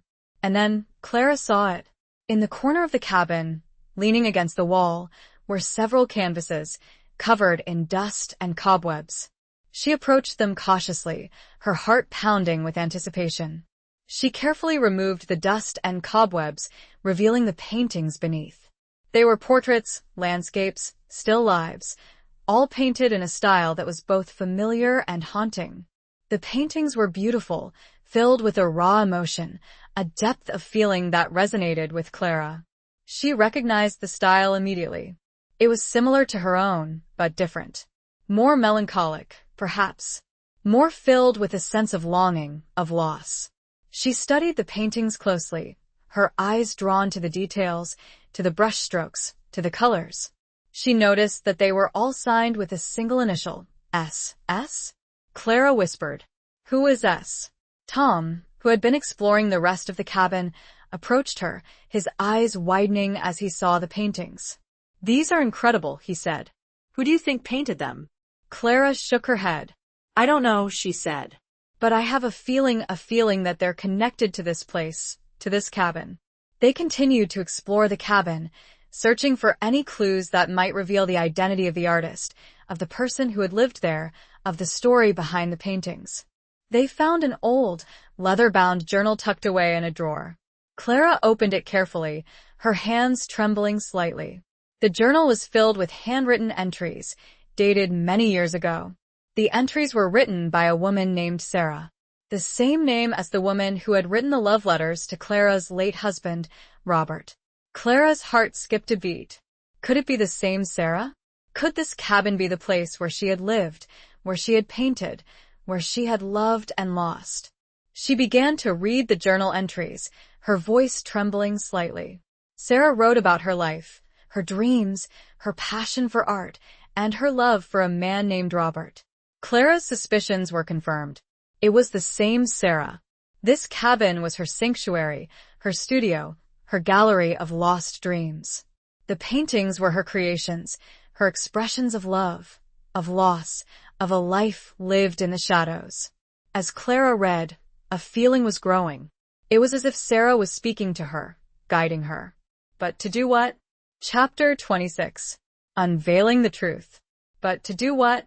The question echoed in Clara's mind as she continued to read Sarah's journal, her heart aching with empathy for the woman who had loved and lost, who had poured her heart and soul into her art, only to have her dreams shattered by the cruel realities of life. Sarah's journal entries painted a vivid picture of her life, her struggles, her hopes, and her despair. She wrote of her passion for painting, of her desire to capture the beauty of the world around her, of her longing for recognition, for acceptance. She wrote of her love for Robert, of their secret rendezvous, of their shared dreams of a future together, a future that would never come to pass. She also wrote of her pain, of her betrayal, of the heartbreak she felt when Robert chose to stay with his wife, to maintain the facade of a happy marriage rather than embrace the love he shared with Sarah. She wrote of her loneliness, of her isolation, of her growing sense of despair. The final journal entry, dated just a few weeks before Robert's death, was particularly poignant. Sarah wrote that she was giving up on her dreams, that she was abandoning her art, that she was leaving Whispering Pines, seeking a new life, a new beginning, far away from the pain and the memories that haunted her. Clara closed the journal, her eyes filled with tears. She felt a deep connection to Sarah, a kinship that transcended time and circumstance. She understood her pain, her loss, her shattered dreams. She also understood her courage, her resilience, her determination to find a way to move on, to create a new life for herself. Clara realized that Sarah's guidance, the unspoken message that resonated from the journal, from the paintings, from the very walls of the cabin, was a call to action, a plea for recognition, for remembrance, for a final unveiling of the truth. Sarah had lived in the shadows, her art hidden, her story untold. She had been denied the recognition she deserved, the love she craved, the life she had dreamed of. But now, through Clara, she had a chance to finally be seen, to be heard, to be remembered. Clara knew what she had to do. She had to share Sarah's story with the world. She had to exhibit her paintings, to reveal her talent, to honor her memory. She had to bring Sarah's art out of the shadows and into the light.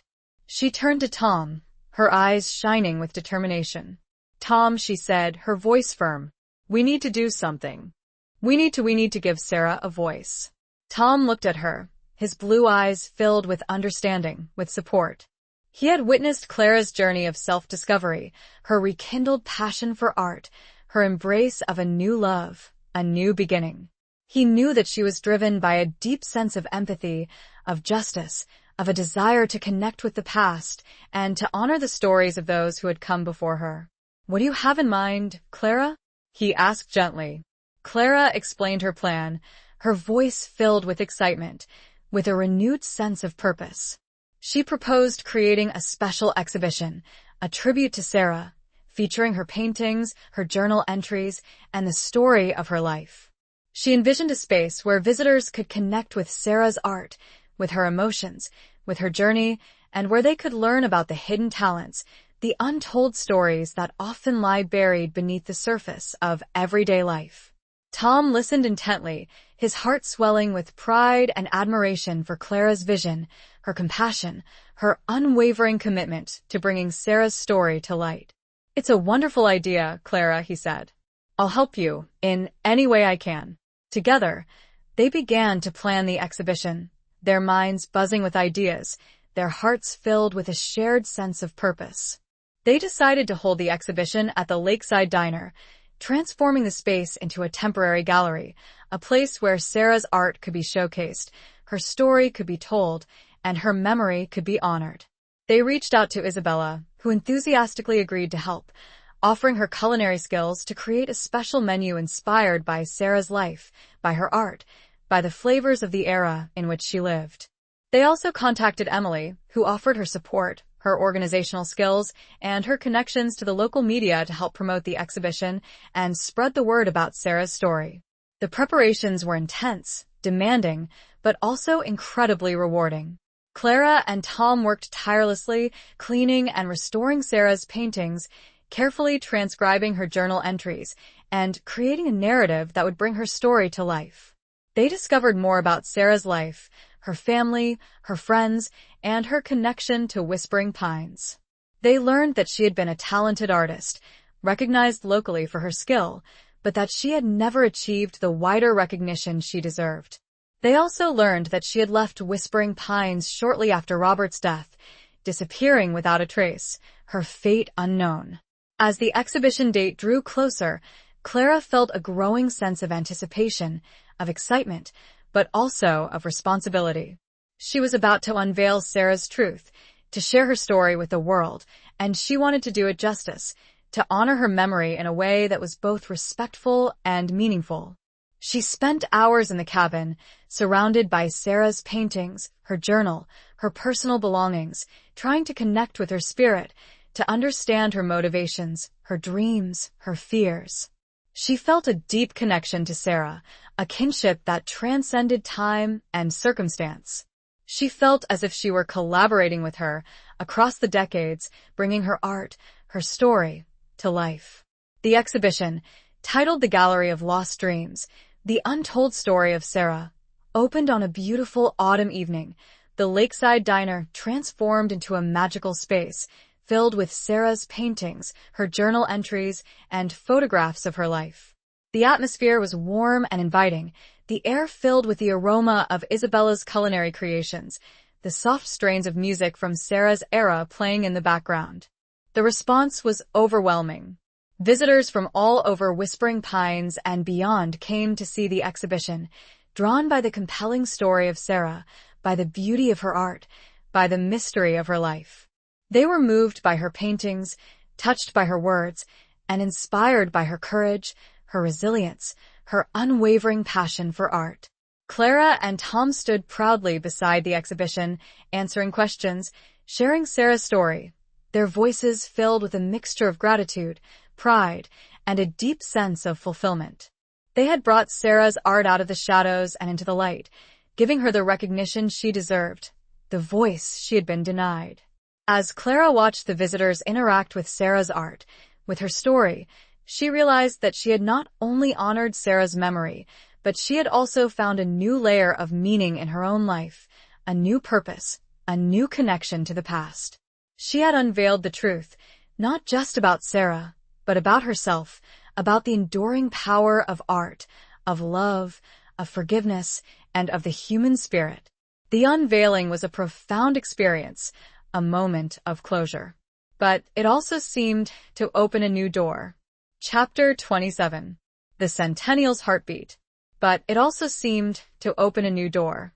The unveiling of Sarah's story, the success of the Gallery of Lost Dreams exhibition, had not only brought closure to a chapter of the past, but had also ignited a spark, a renewed sense of curiosity, and a desire to explore the hidden histories, the untold stories that lay buried beneath the surface of Whispering Pines.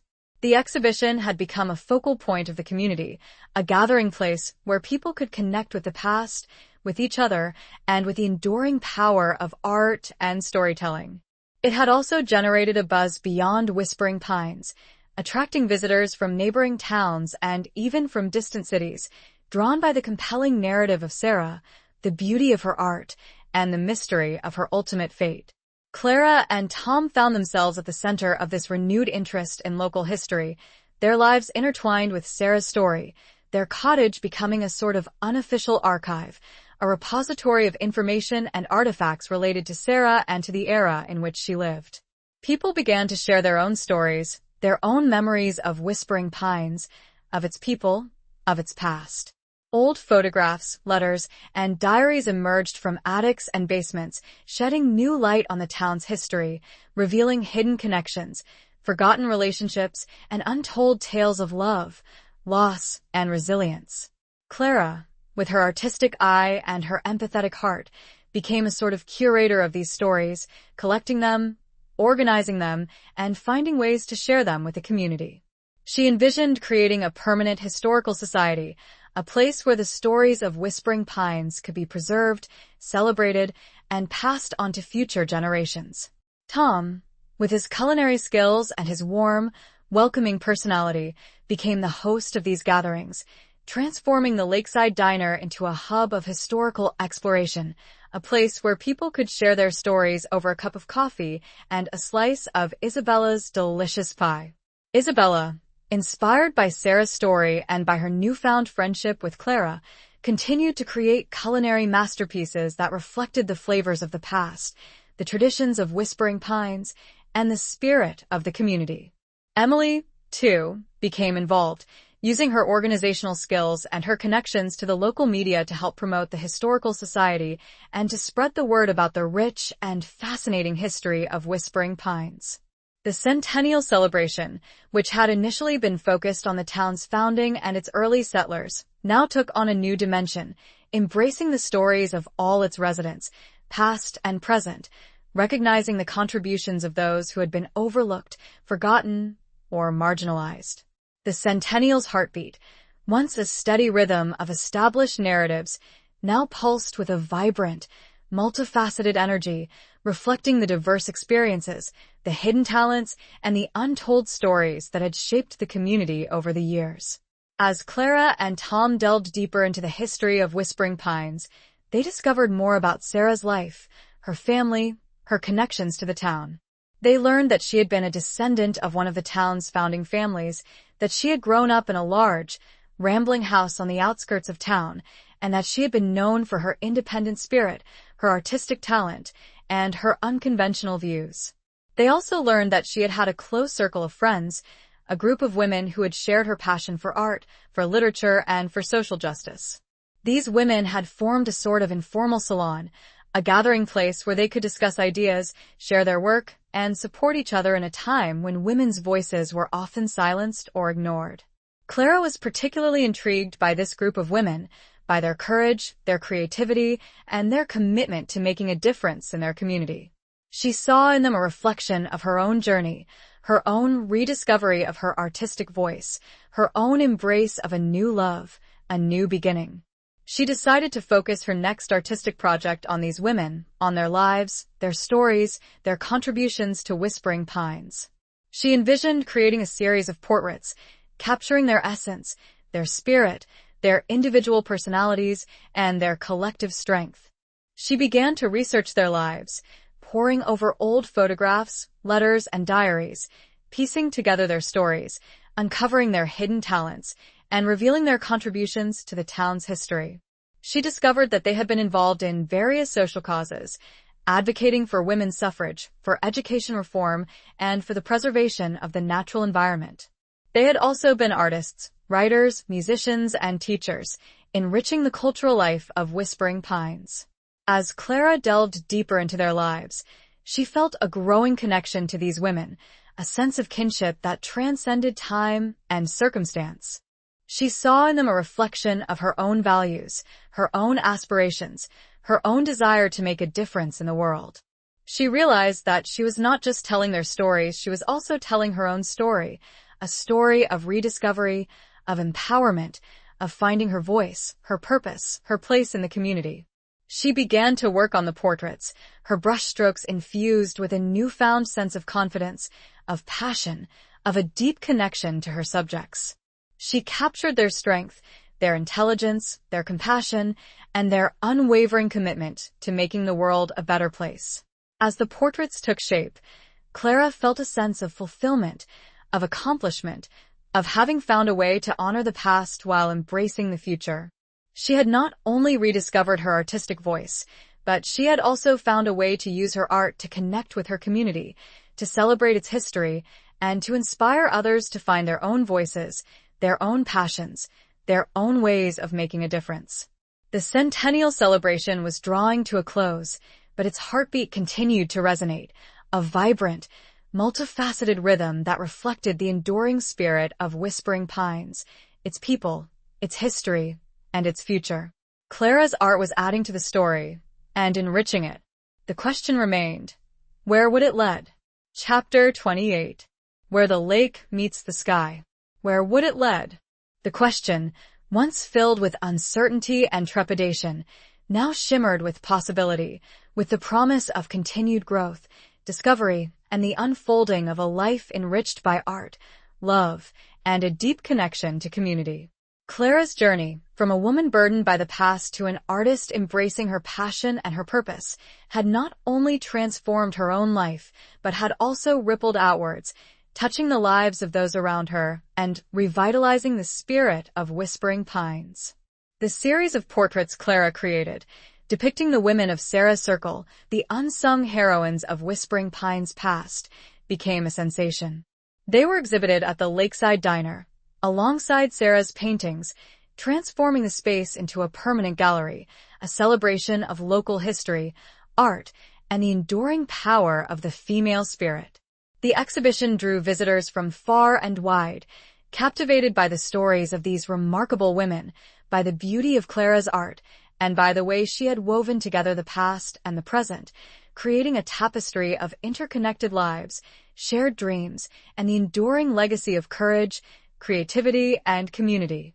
The portraits also sparked a renewed interest in local history, inspiring residents of Whispering Pines to delve deeper into their own family histories, to uncover their own connections to the past, and to share their stories with the community.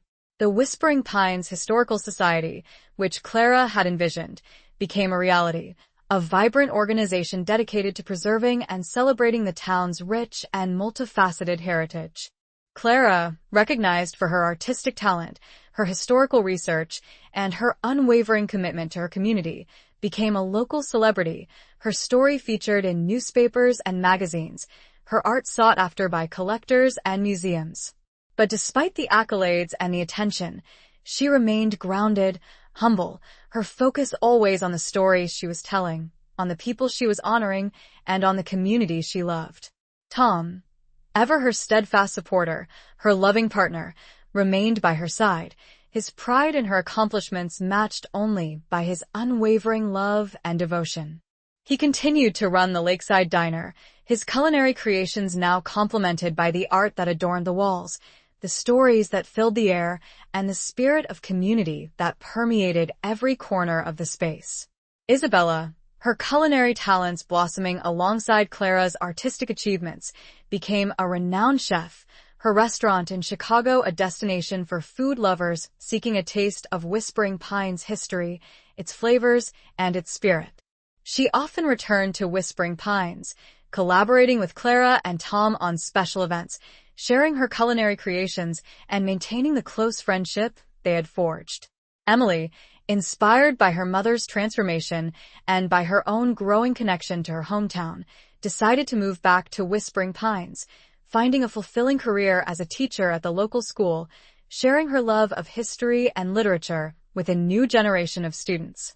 The lives of Clara, Tom, Isabella, and Emily, once separate and distinct, had become intertwined, their individual journeys weaving together to create a rich tapestry of love, friendship, and shared purpose.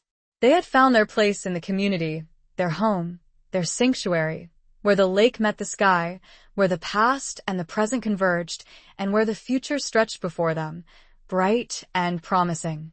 One evening, as the sun was setting over Whispering Lake, casting a golden glow on the water, Clara and Tom sat on the porch of their cottage, their hands clasped together, their hearts filled with gratitude and contentment.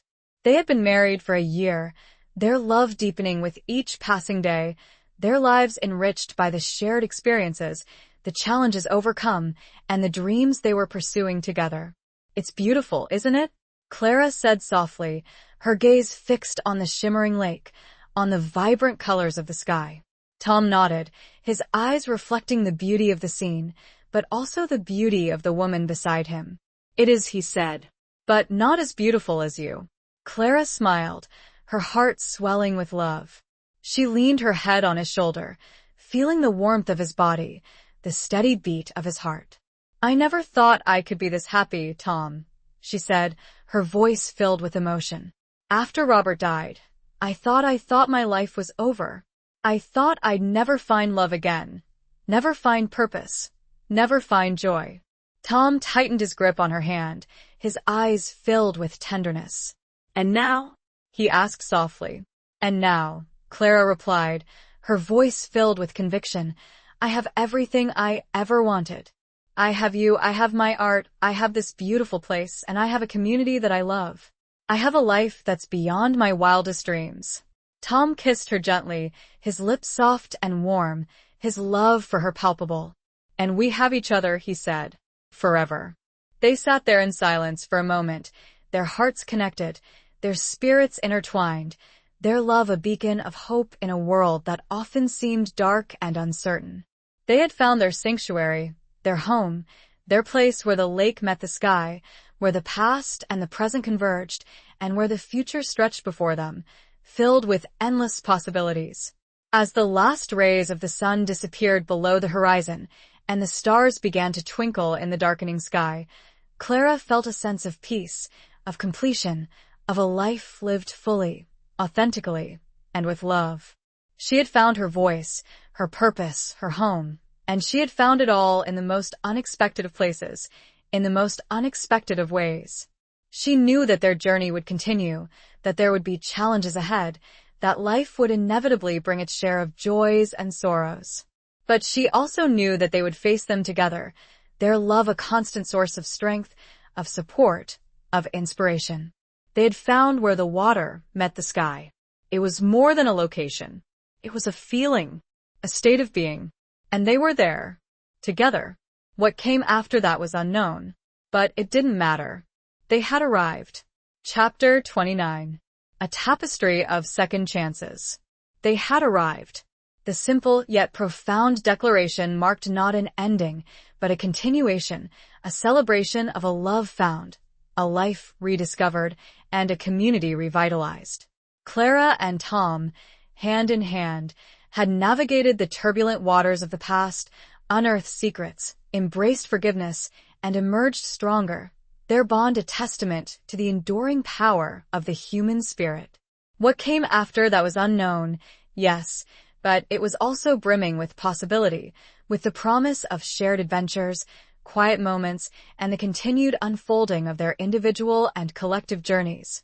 They had found their sanctuary, their home, where the lake met the sky, a place where they could live authentically, creatively, and with a deep connection to the people and the history that surrounded them. The years that followed their wedding were filled with a quiet joy, a sense of contentment that permeated their every day. They continued to live in Clara's cottage, its cozy charm enhanced by the warmth of their love, the presence of their shared memories, and the vibrant energy of their creative pursuits.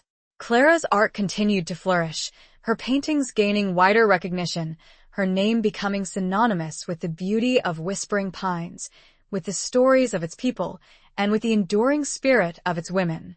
She became a mentor to young artists, sharing her knowledge, her passion, and her unwavering belief in the power of art to heal, to connect, and to transform lives. Tom continued to run the Lakeside Diner, his culinary creations a staple of the community, his warm hospitality a beacon of welcome to residents and visitors alike. The diner became more than just a restaurant, it was a gathering place, a hub of social interaction, a living museum where the history of Whispering Pines was celebrated through art, stories, and the shared experience of delicious food. Isabella, her culinary career soaring, remained a close friend, often visiting Whispering Pines, collaborating with Clara and Tom on special events, and maintaining the bond they had forged through shared grief, forgiveness, and a mutual respect for the past. Emily, settled in her teaching career and deeply connected to her hometown, became a frequent visitor to the cottage, her relationship with her mother blossoming into a deep and enduring friendship. She also found love, marrying a local craftsman, their lives intertwining with the fabric of the Whispering Pines community.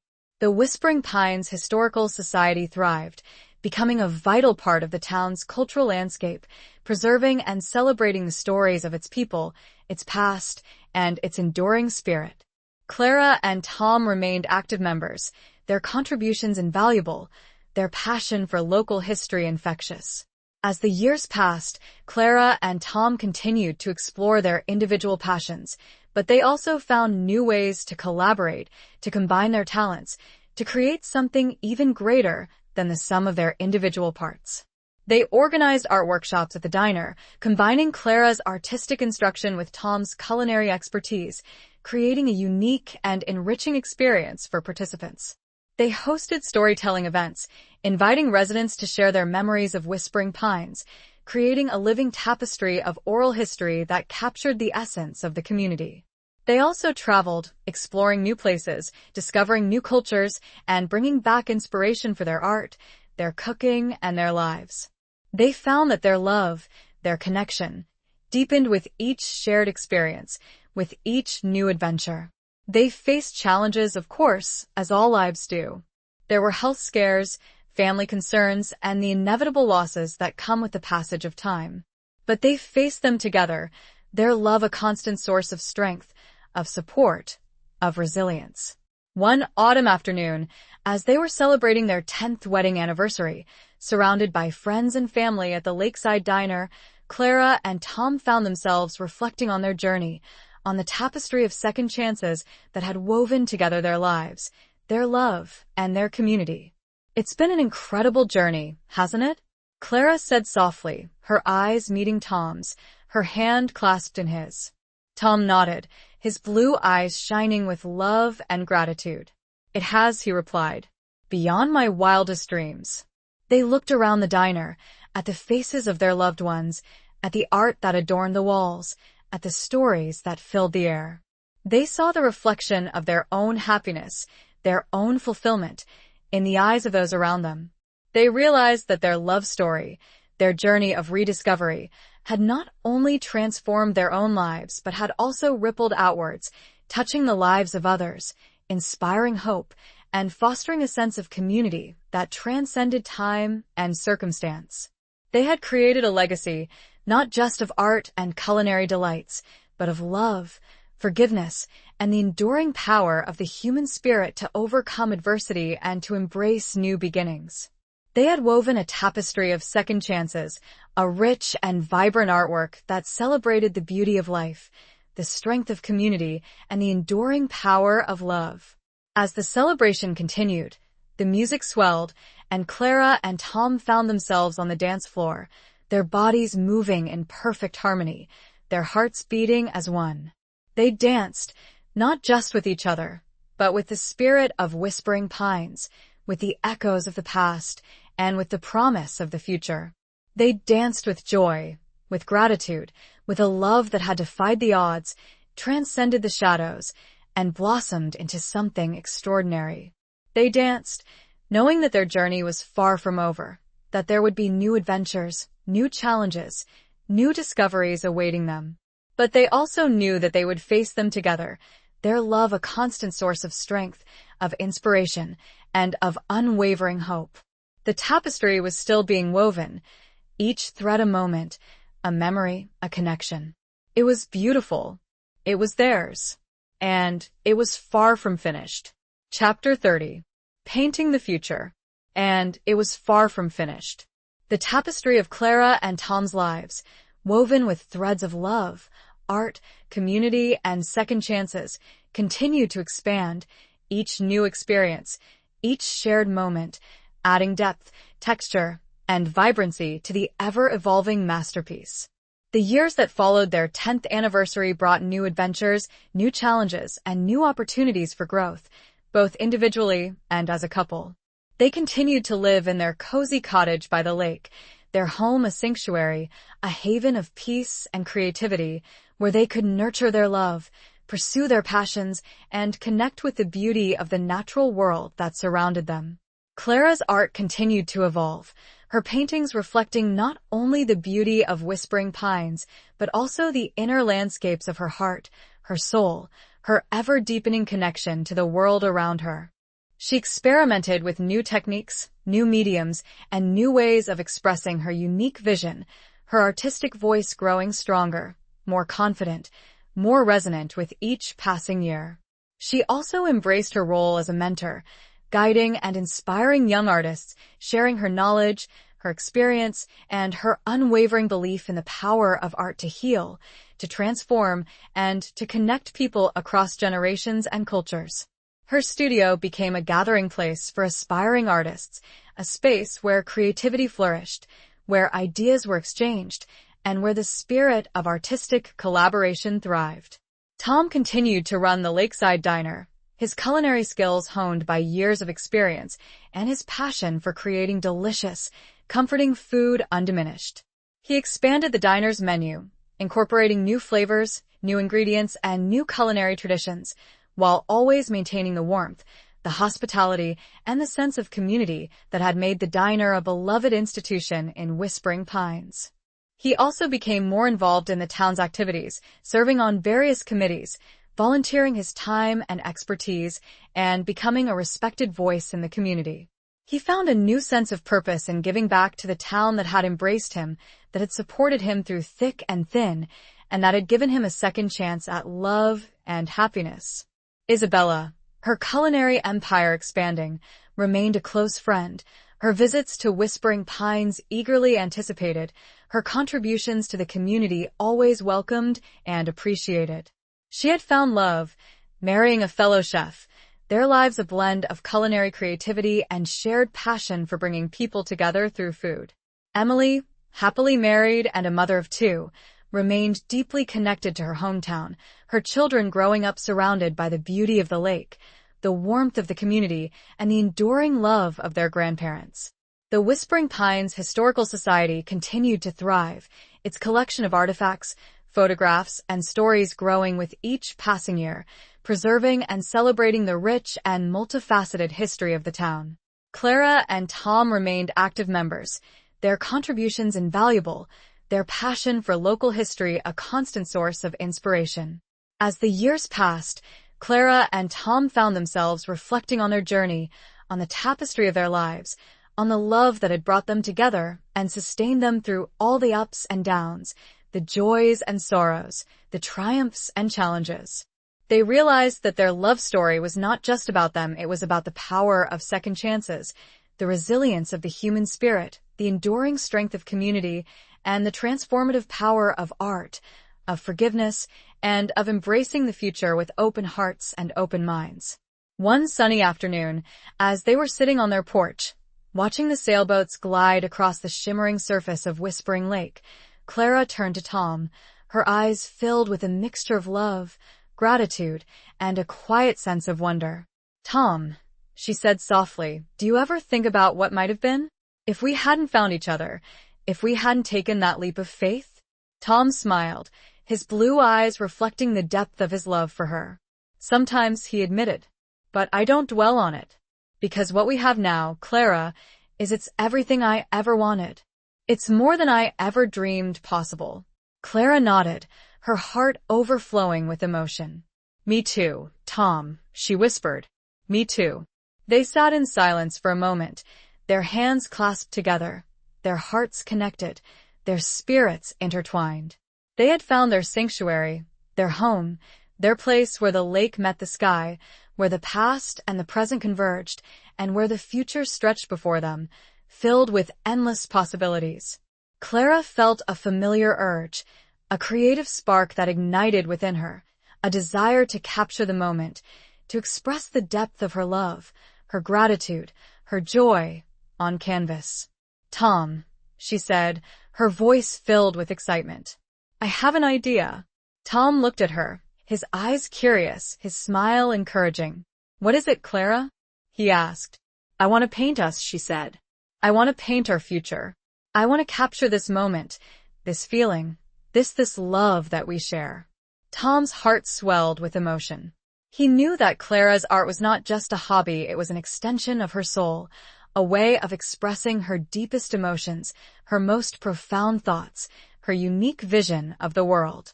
I think that's a wonderful idea, Clara, he said. I'd be honored.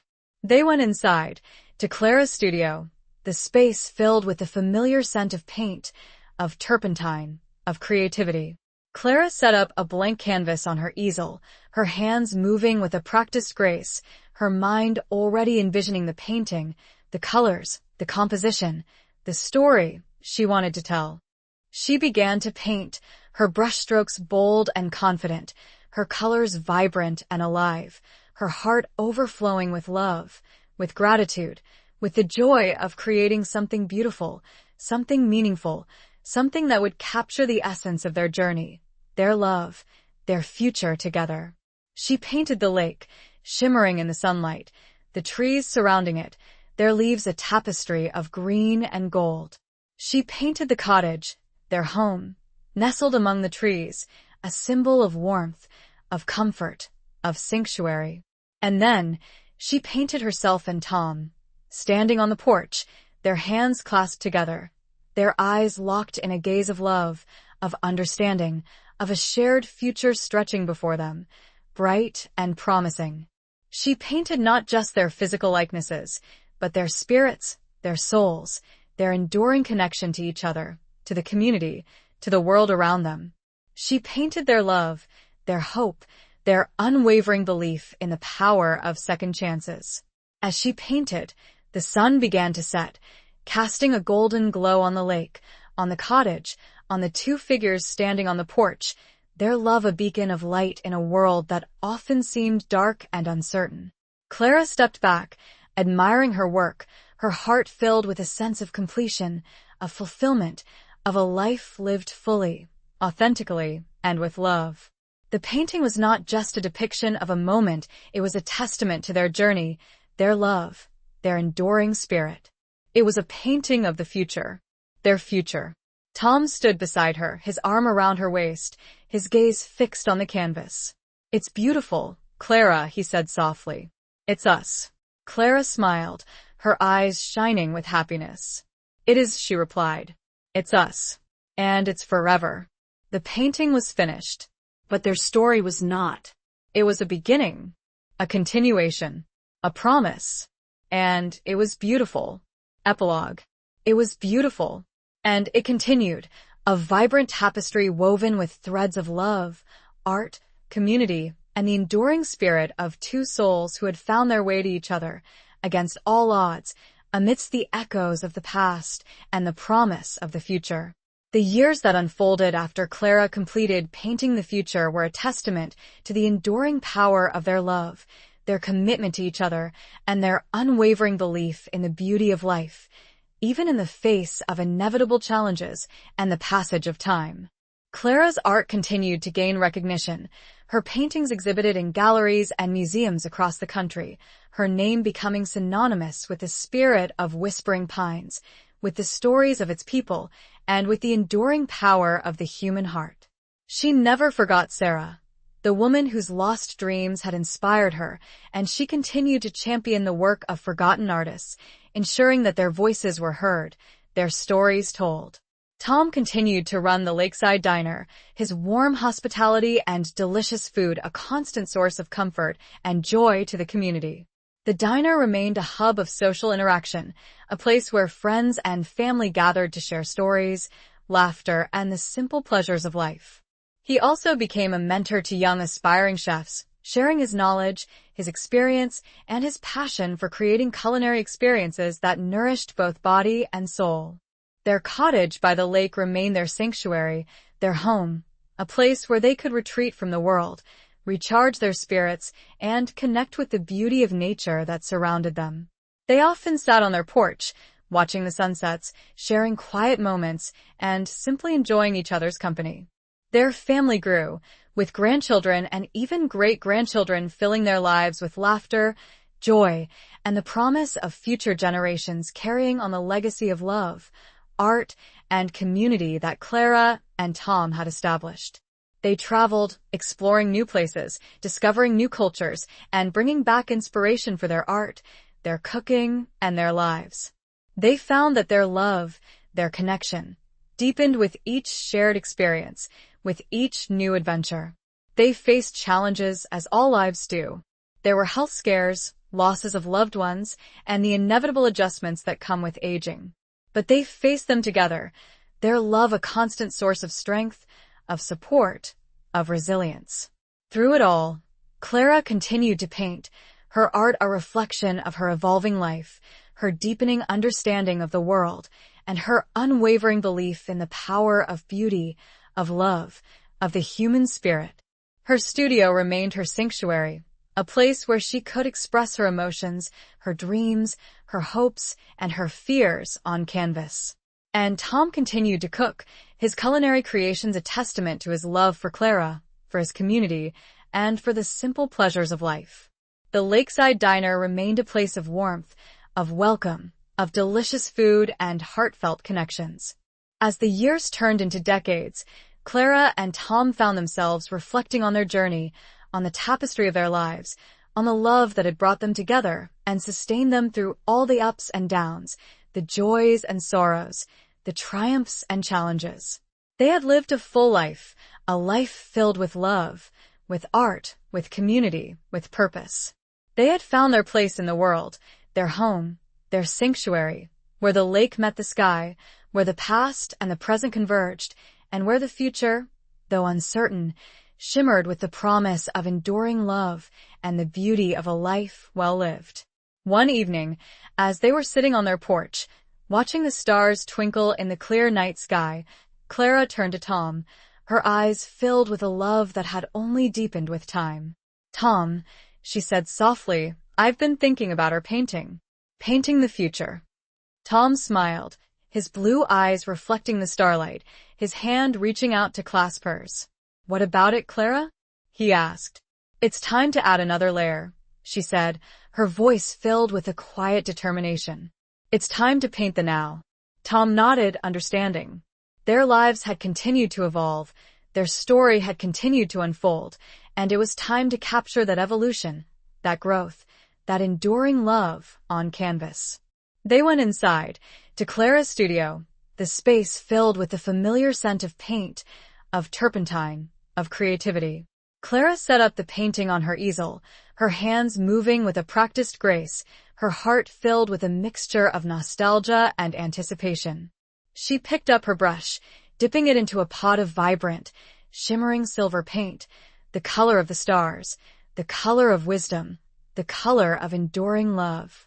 And then, with a delicate, deliberate stroke, she began to paint, adding a new layer to the tapestry of their lives, a layer that reflected the beauty, the peace, and the profound contentment of their twilight years.